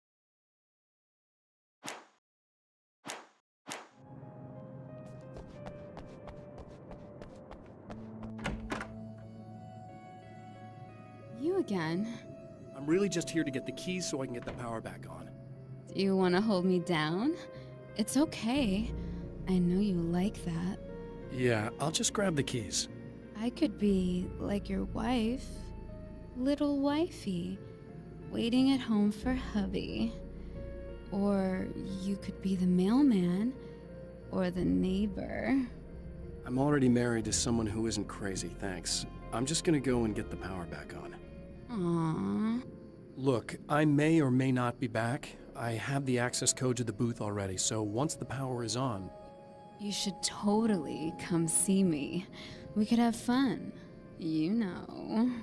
We'll see how it goes. You should sit down or something. Try to stay calm. I don't want to be calm. I want to be nasty. I want to be nasty with you. I was about to do the weather, but I see we have a caller. Hey, you're on the air with Eddie. What's up? Hey, Eddie, it's Ricky. You talked about fate before. You think about that a lot? Not a lot, to be honest, but I take it you do. Oh, yeah. Oh, yeah. Any conclusions you'd care to share, Ricky? Well, we've got free will, right? That's in the Bible and everything. Yeah, right, sure. So free will, right? Am I right? I mean, if we can do what we want, how can there be fate? I mean, you don't know what's gonna happen next, so there's no fate. There's just people doing stuff. Well, I don't know, Ricky. I don't suppose you have considered the possibility that we're all here in the service of a greater purpose, incomprehensible to us, and that what we take to be freedom is nothing more than the move of a pawn on some cosmic chessboard, limited in scope, subject to the whims of unseen players, existing only for their entertainment. Or perhaps we're just a twisted reflection of actual events that can happen elsewhere. Could it be that such is life in Night Springs? Dude, what? Food for thought, Ricky. Food for thought.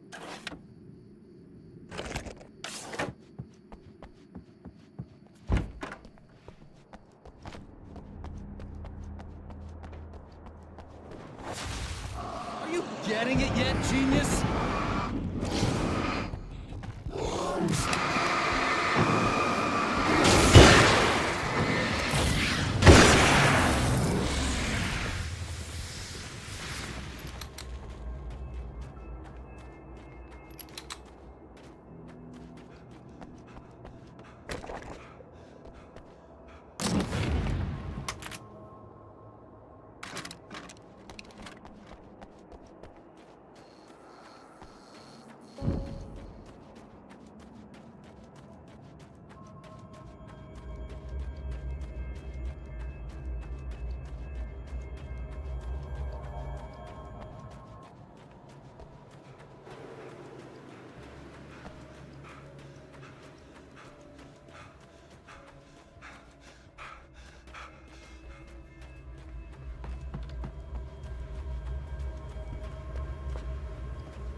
I have changed.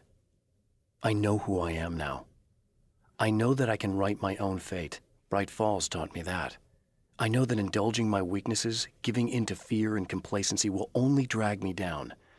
The dark place taught me that. I'm no Zen master. I've not attained enlightenment. But I have learned to let go of the things that I don't need. I know that without that balance within, I become my own worst enemy. Now I strive for equilibrium, and with that, I'm strong enough to get where I want.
I want to talk about Alice. Just look at her. She's really beautiful, isn't she? Your wife. Well, our wife, really. Just my wife soon. Don't worry. I'm not gonna treat her like the others. She's special. If I wanted her dead, she would be. I've been around for a while now. So talented. You haven't seen her new work, of course. Oh, it takes my breath away. Really, she's that good.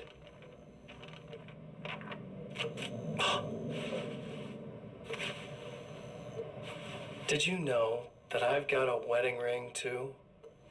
We're that similar. She's seen me a couple times, you know.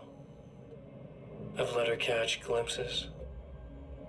She thinks she's imagining things, of course. She thinks you're dead. It might as well be. I mean, even if you manage to keep surviving, you'll be in my trap forever. So I'll go to her. It'll be an amazing moment. Oh my God, you're alive. I'll be the good, loving husband for as long as I can stand it. She'll love it. And then, one day, somehow, it'll happen. Maybe I'll slip up, she spots something, or maybe she just starts running her mouth.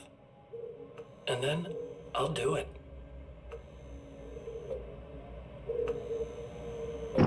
It's gonna be sweet.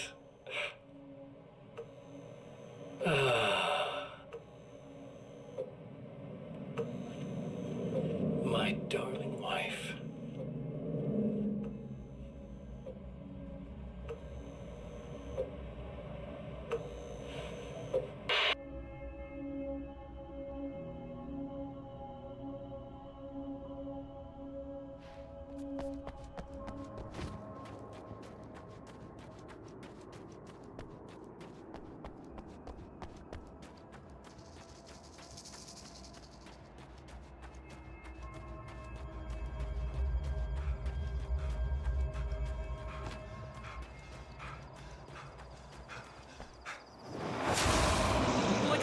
hamster in a wheel.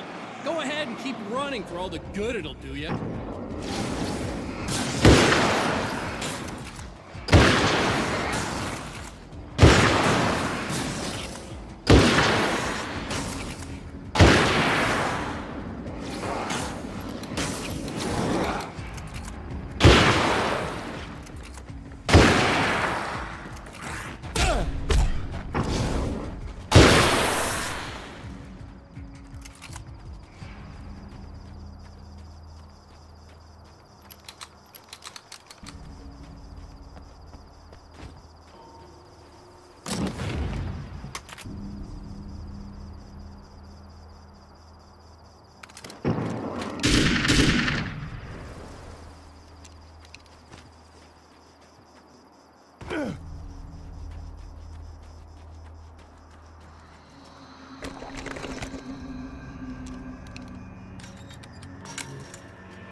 The dark place is utterly hostile to human life. It eats at your mind, wants you to succumb to madness. Your own thoughts can turn against you. Every shadow conceals a threat that attacks at the slightest sign of weakness. You're under endless assault. Every day is a struggle for survival. But I've learned to take care of myself. I focus on Alice, our life together, my need to be with her. That takes me a long way in the dark place. As long as I have my gun and the flashlight.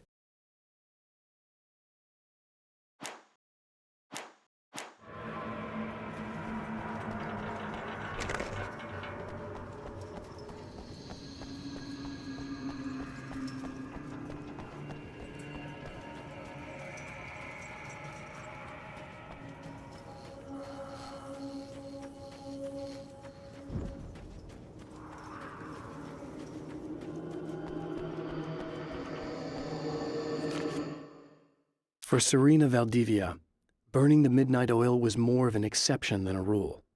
A procrastinator and a perfectionist, she often worked when she wouldn't be disturbed. Tonight was especially important. The film festival would open tomorrow, and there was still so much to sort out. It wasn't that the work hadn't been done. She just didn't feel like she had completely mastered everything yet.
If you die, you lose. If you quit, you lose.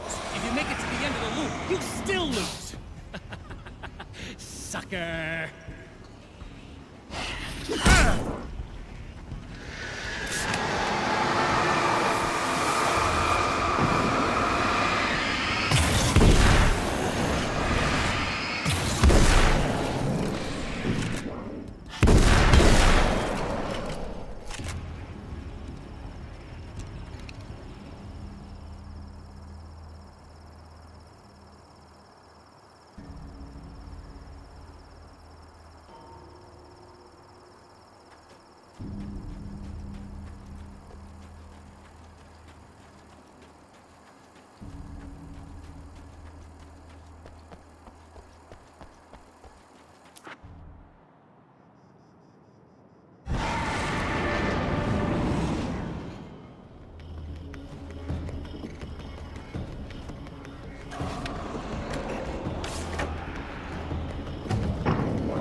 The champion of light knows that the time itself is about to end. At least for him. He can feel the dead end rushing towards him. But there is time to act. Incomplete or not, he has the weapon. I don't have the whole thing, but maybe it's enough.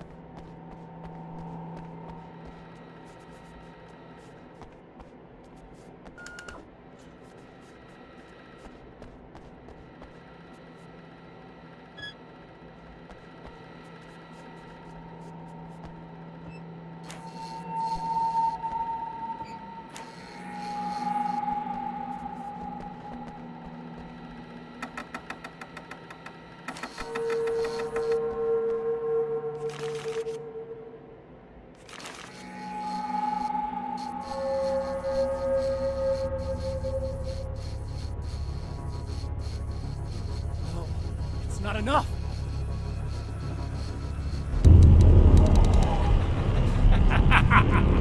You're trying to be cute, aren't you? What are you up to? It's a waste of time, buddy. You should just lie down and die. Let me take over. This is the only thing you've got coming to you. From here to eternity. No matter how many times you come back.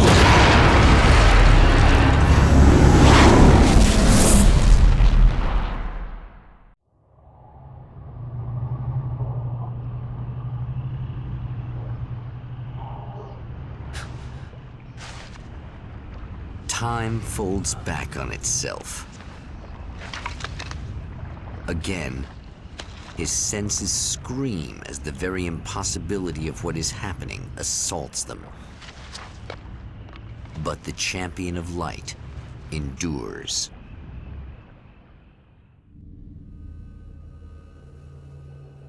Each time he gets a little closer, each time another detail falls into place. Now the trap works against the herald of darkness.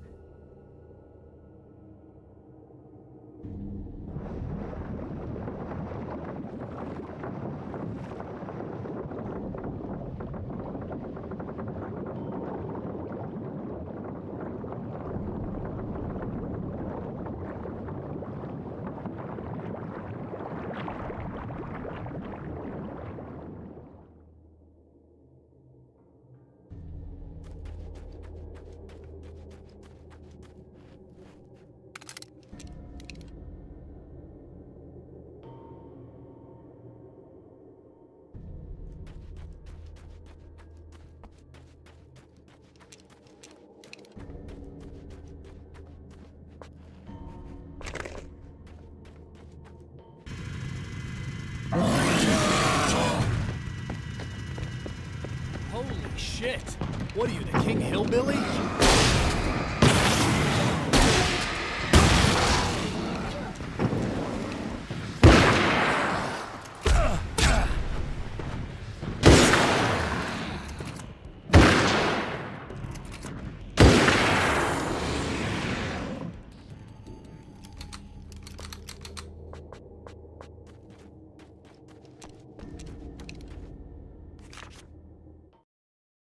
Thor and Odin Anderson, old gods of Asgard. I still don't quite know what to make of them. I know they used to be rock stars who modeled their stage personas after Norse gods. I know they're old. I know that in their day they fought the darkness as I do. I know they're demented and insane, ravaged by age and self-abuse. But there's something in them, something powerful that took hold when they were touched by the powers beyond. A thing that goes far beyond just stage names. Something godlike.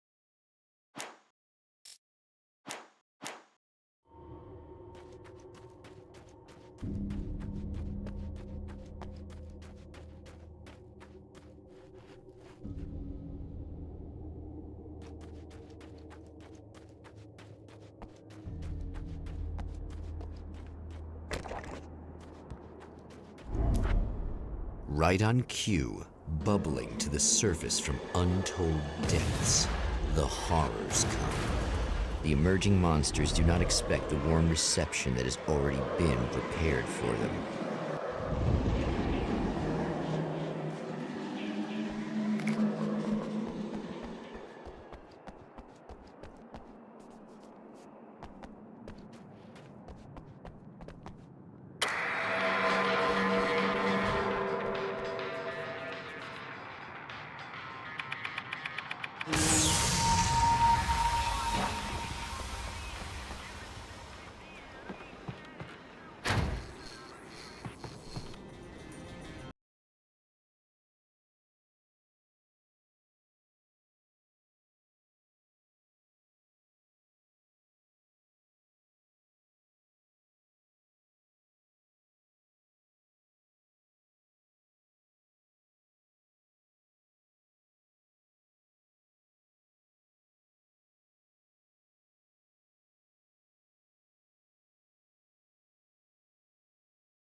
Next stop, saving Emma.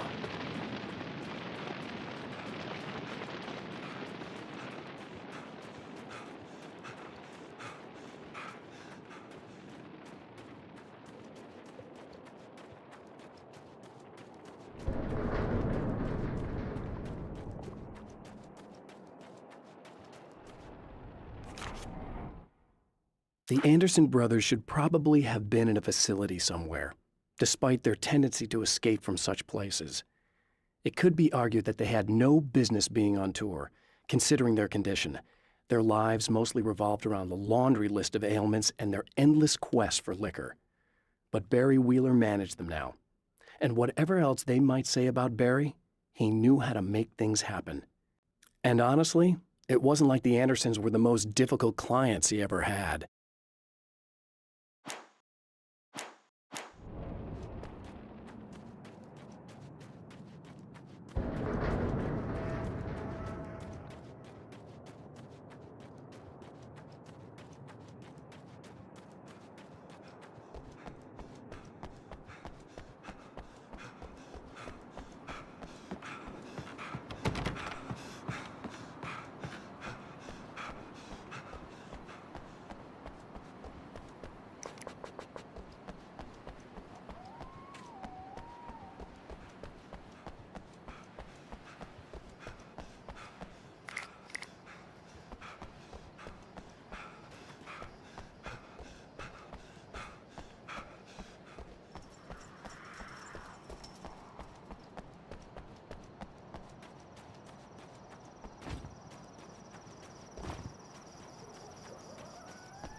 Not as long as I show up, I guess.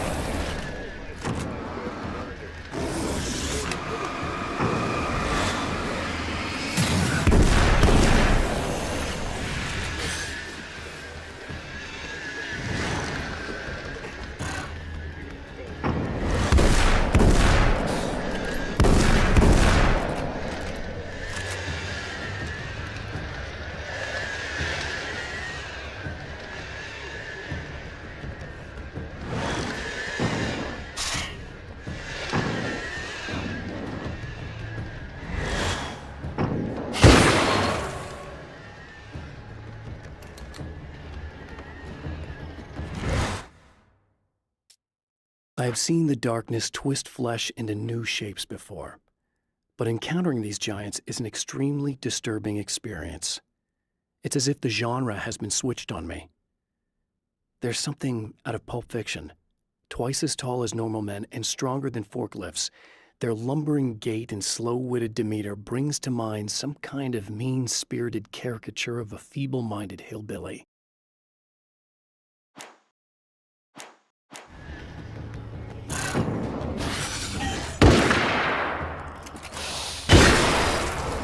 It's clear now.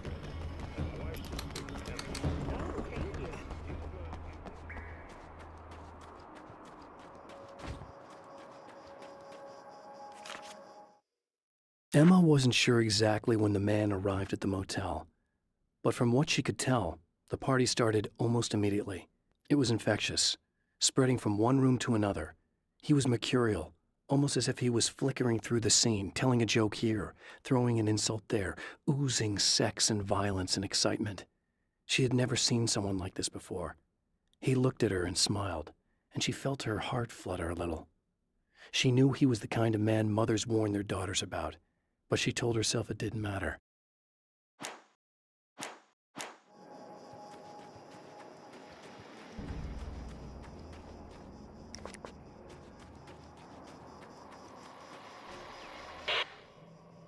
So I've been thinking about Barry. I don't know what to do about him yet. I mean, I'm not gonna keep him around, that's for sure. Al? Ugh, little parasite. Your best friend. Really? That's the best you can do?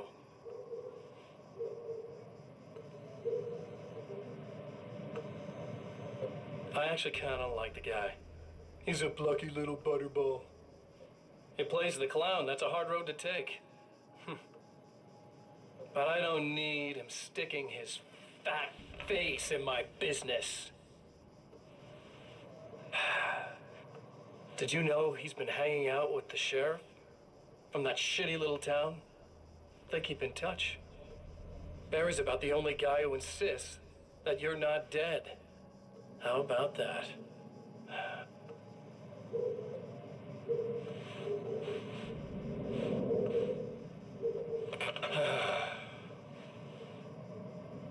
I might keep him alive for a while. Just to see him go to pieces when I fire his ass. Yeah. Yeah.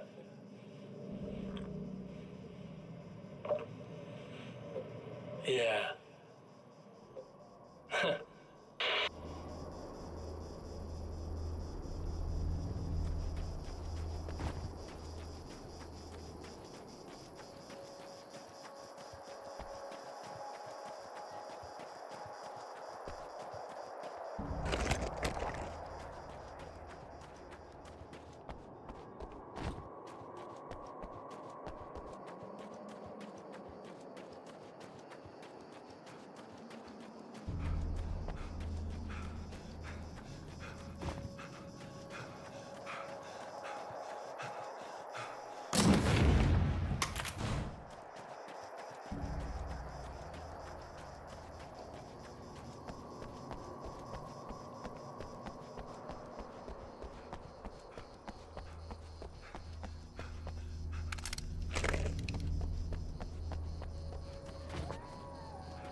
Getting the Andersons into the recording studio was a struggle and a half. But once they actually picked up the instruments, something happened. They were two old men, and they weren't. They were doddering bags of bone, and they were barely contained power. And there was music. Barry rubbed his hands together. He knew how to pick a winner. Now all they needed was some direction on how to make things a little more modern. Barry had never produced a thing in his life, but he knew what he liked. He knew Balance Slays the Demon was going to be a hit.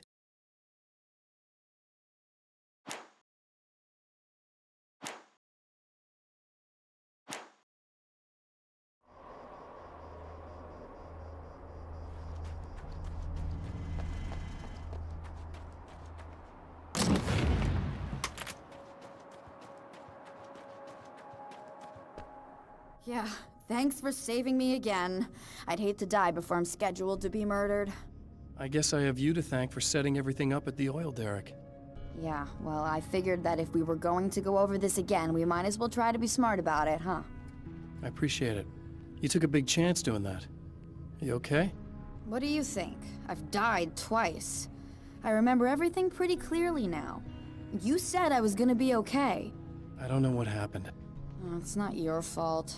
I think one of those, what did you call them? The takers? I think they did something to the power and they got me that way. I'm sorry. But I got the keys from the dead guy in that room.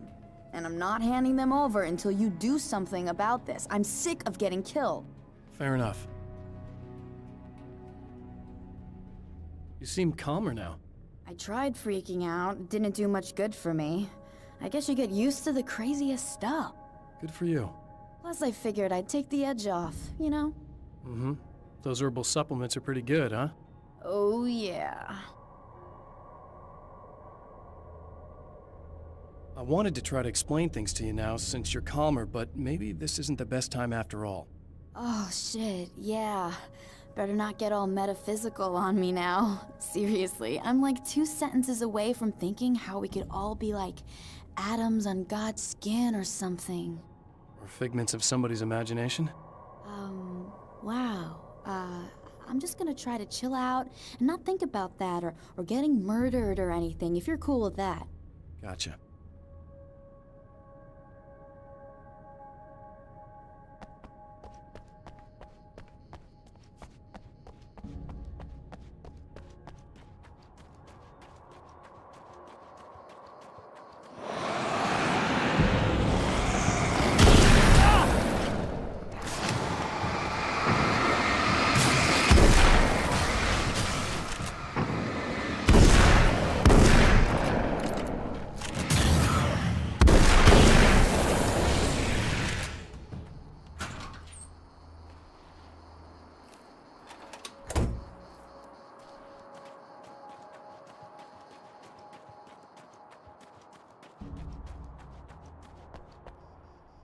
Okay. I really don't think they can get to the power now. Thank you. That's a relief. Here's the keys that you needed. Thank you. Hey, I have to tell you, at the diner, I went there with him. The guy who looks like you, okay? I know I said that I didn't. Yeah, I figured. Want to talk about what happened at the diner? There was this guy from the observatory, and he just attacked the poor dude, smashed his face into the tabletop a bunch of times. It was horrible. I didn't know that he was gonna do that. I swear. And I just ran. I just left him there. I didn't even try to help. There was nothing you could have done. It's not your fault. Well, he's dead in that motel room now, so excuse me if I feel pretty shitty about it anyway. You shouldn't blame yourself. I just didn't want to get involved. I have this tendency to just drop everything and run. I don't think I'm a bad person, but I didn't even call the cops. I'm such a coward. If you'd called the cops, we'd have dead cops. He's not human. Do you understand? It's not your fault. But I could have tried to stop him. Believe me, if you had, you'd be dead. You seem to be doing a little better now. Yeah, I guess it just got easier once I got this thing off my chest. I just feel so guilty about it, especially because I didn't pick up on any of the warning signs. I just really liked hanging out with him, you know? He was smart and charming and funny and hot. The way you could be, I guess. I guess. What's the deal with this guy anyway? He looks like you, he uses your name. Why does he do this stuff? I'm not sure myself. Maybe he's just evil or my dark half. He does a lot of the stuff I'm trying really hard to get away from. Things that just messed up my life. I guess all those murders don't help either. Yeah, I could do without the murders and the end of the world. Listen, I need to get going. Yeah, go. I think I'm good now, I hope. Good luck. If it all goes well, maybe this is the last time we meet like this. God, wouldn't that be great? Just keep those lights on, okay?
The fate of countless individuals hangs in the balance, threatened by the machinations of the Herald of Darkness.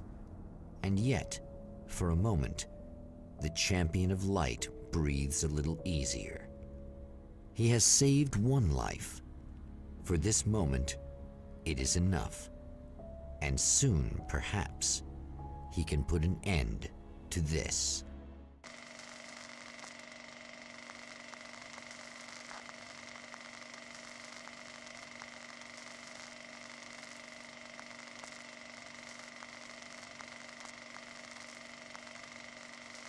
Returning to the observatory for what he hopes is the final time, the man feels anticipation and dread in equal measure.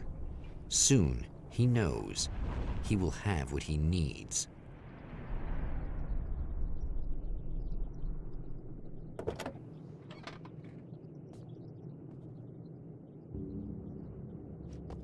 Hello, I was expecting you. I've already taken care of the imaging array, but you should still look into securing the primary coolant flow. With some luck, you may be able to light the area before these things can show up.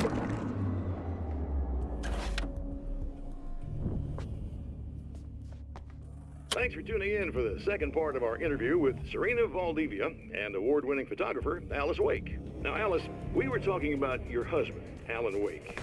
Is that a sore subject for you? Well, a little bit.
The film noir poster reminded me of Alex Casey, the detective's cool exterior never cracking even with the gun pointed in his face. In the back room, all the lights had been turned off, except for the lone spotlight which illuminated the bright red fire extinguisher on the wall.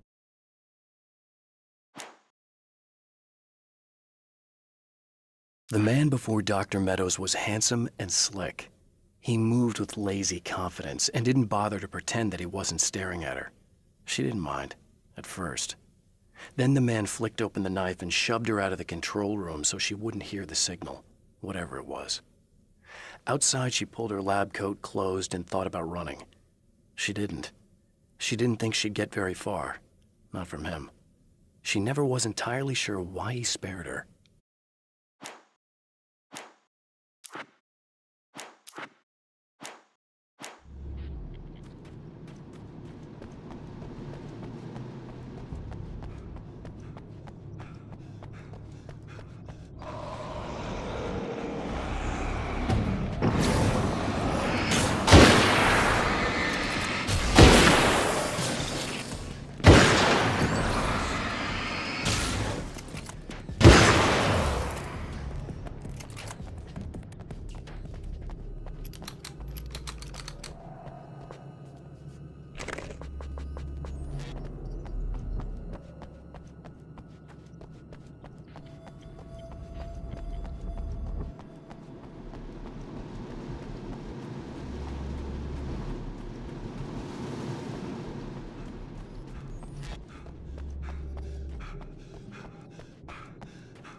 This act of creation is exhilarating and frightening. Subtext and symbols loom eager to take effect. Causality and consequence become domino chains that stretch into infinity. The more fundamental the change, the more unpredictable the variables become. Reality is too complex to control completely. Ordinary questions become meaningless. Who created who? What is really real? Everything is as real as everything else. You learn to let go of the things you can't control and go with the flow, or go insane.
I believe we're ready to look into the sky.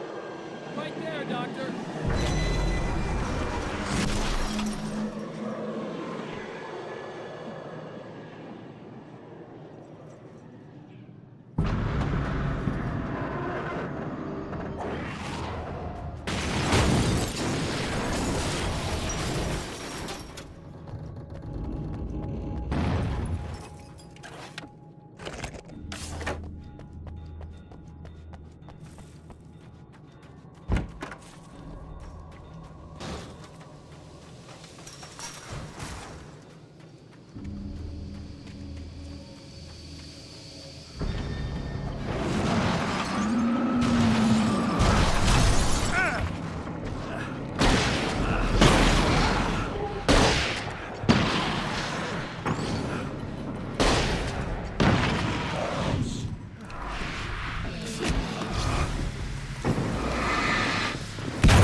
what you look like.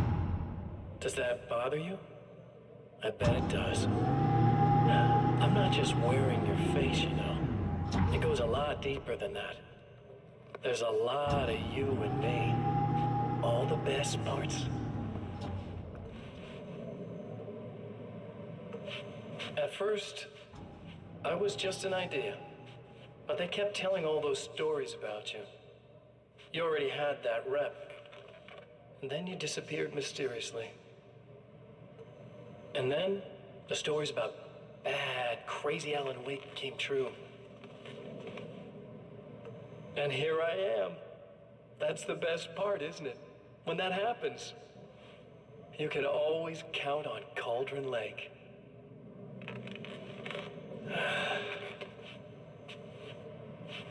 I'm just as real as you are.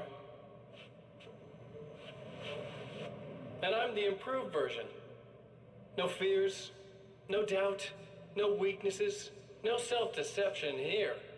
I don't let anything drag me down.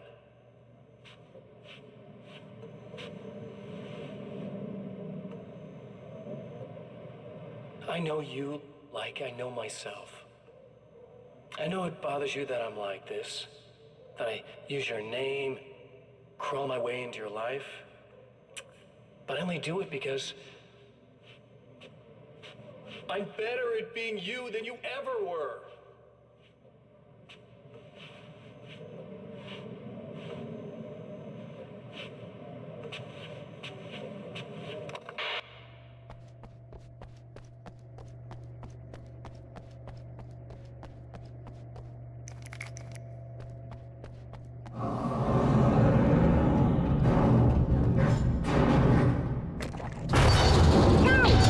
To protect the telescope, or we can't complete the signal.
But I wish these things would stop blatantly violating the laws of physics in my observatory.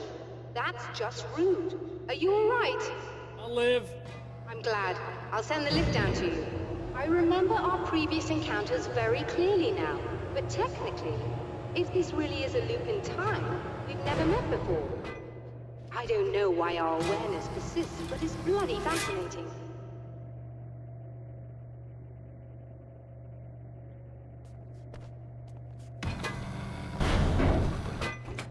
Doctor?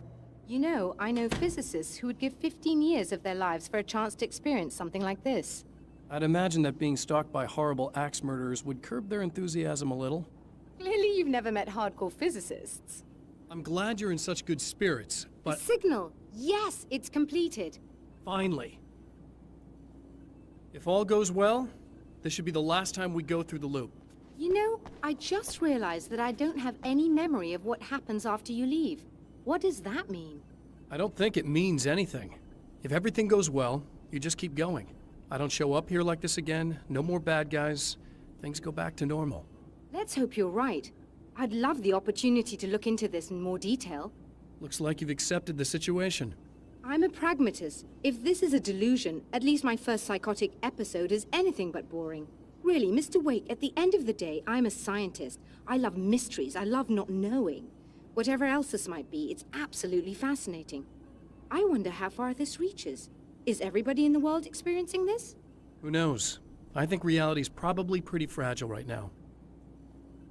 Doctor, I can see you're very enthusiastic about this. I'd appreciate a bit of discretion. Are you suggesting that we should suppress this? No. You can do what you like, but I want you to leave me out of it. But surely, with the things you know, the things you've experienced, you can replicate any of these results. We could— Let me be blunt. If you drag me into this, I'll deny everything. I'll lie like my life depended on it. And writers are damn good liars. Word of advice. This is things man was not meant to know territory. You get into this, chances are you'll open up a door into a world of hurt. Believe me, I know. I see.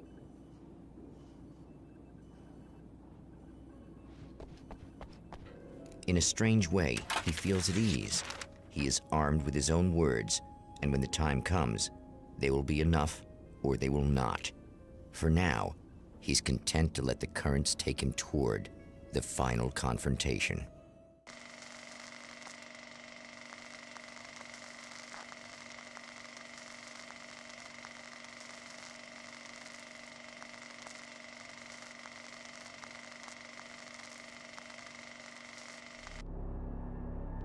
Once more, we return to the drive-in. If he's aware of the absurdity of arming oneself with a few sentences and standing against a power that can pierce time itself, he doesn't show it. The man has his share of weaknesses, perhaps more, but cowardice is not among them.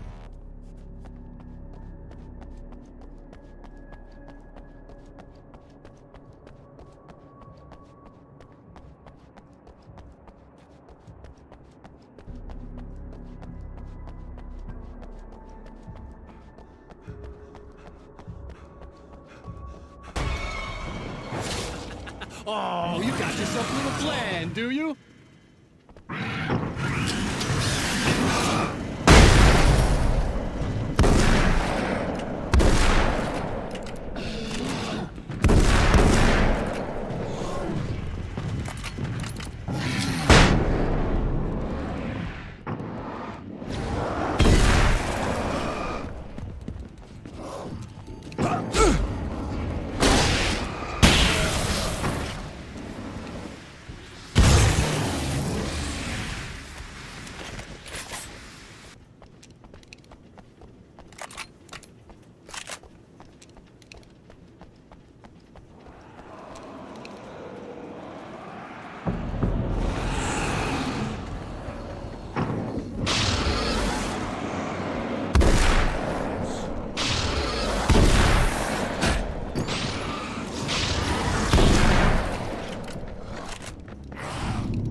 never getting out of this, Wake. Never! Don't worry. I'll take care of your wife and your life. You're starting to sound a little desperate.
I don't know what you think you're doing, but I'll send you right back to the beginning.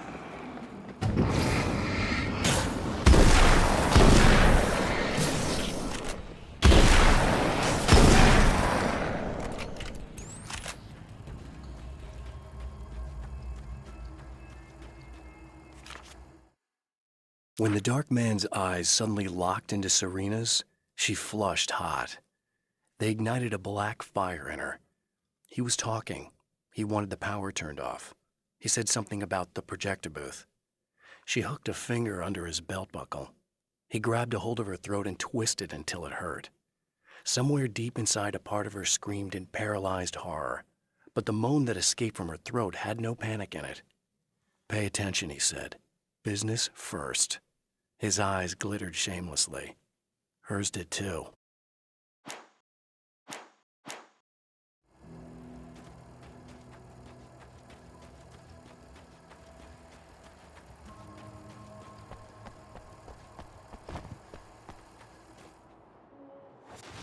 What? You think whatever it is you're gonna do is gonna make a difference? This'll end up just like before!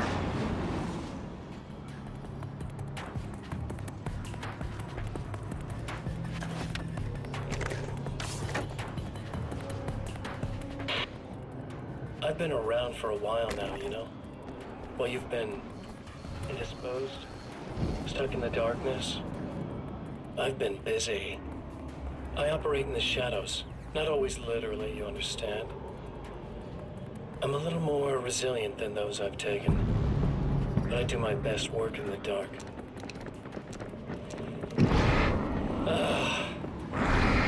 And the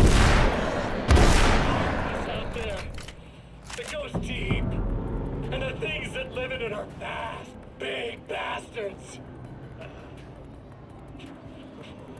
They don't mind getting a little bit of elbow room.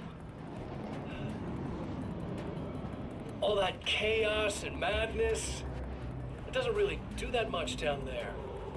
It's like pouring a glass of water into the ocean, right?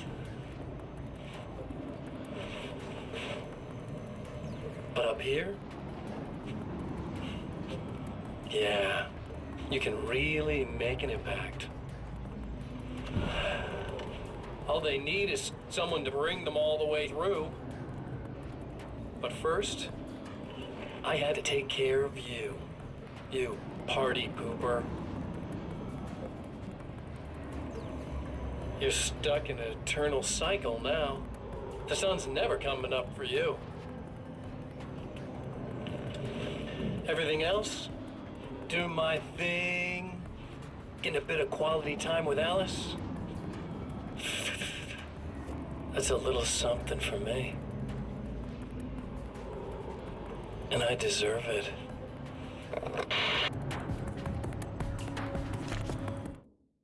There's more to fighting the Taken than just burning away the darkness that protects them. When I'm fighting for my life, I find myself slipping into a state of intense concentration that makes the beam of my flashlight seem more powerful and focused. I used to think it was just my imagination, something brought on by the adrenaline and fear of death. But now I'm not so sure. I've been touched by powers that I can't begin to truly comprehend. and they've left a mark. I'm starting to think this might be a part of it.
Again, the champion of light enters the final trap.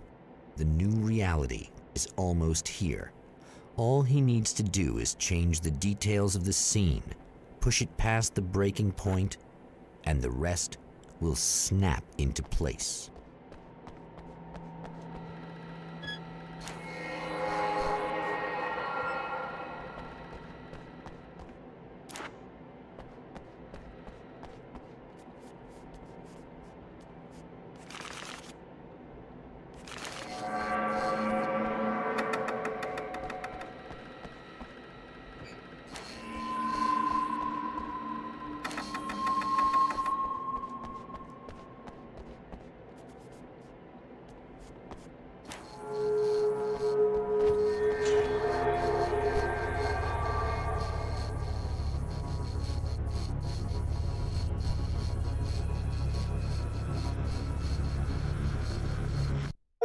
Oh, come on, buddy.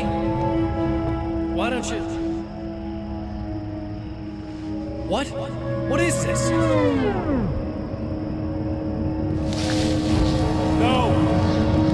No!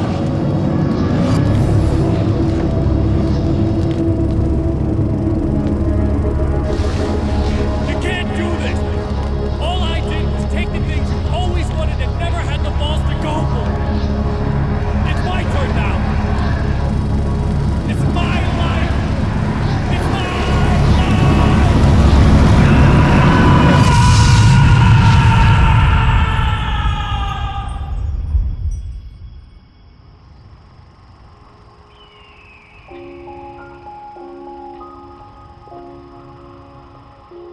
Alan?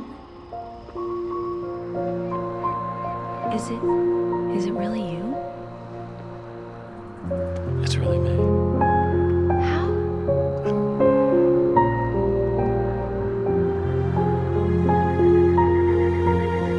I love you. I love you.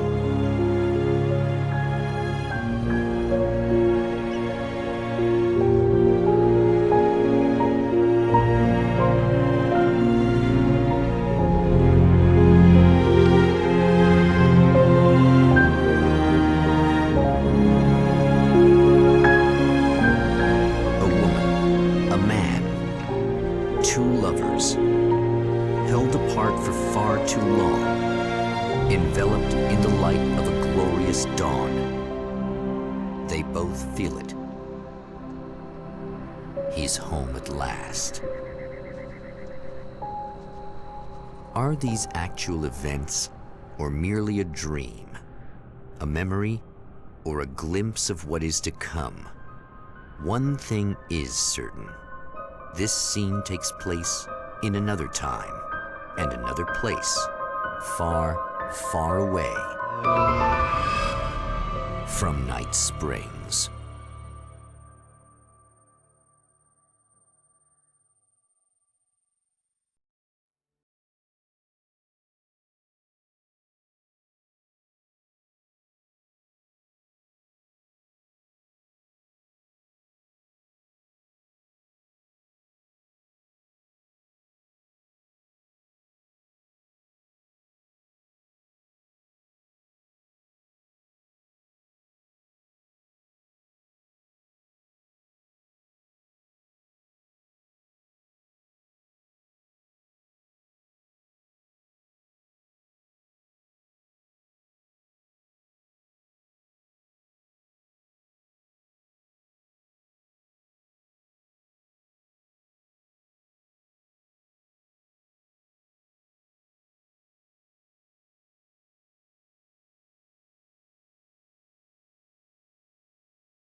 No?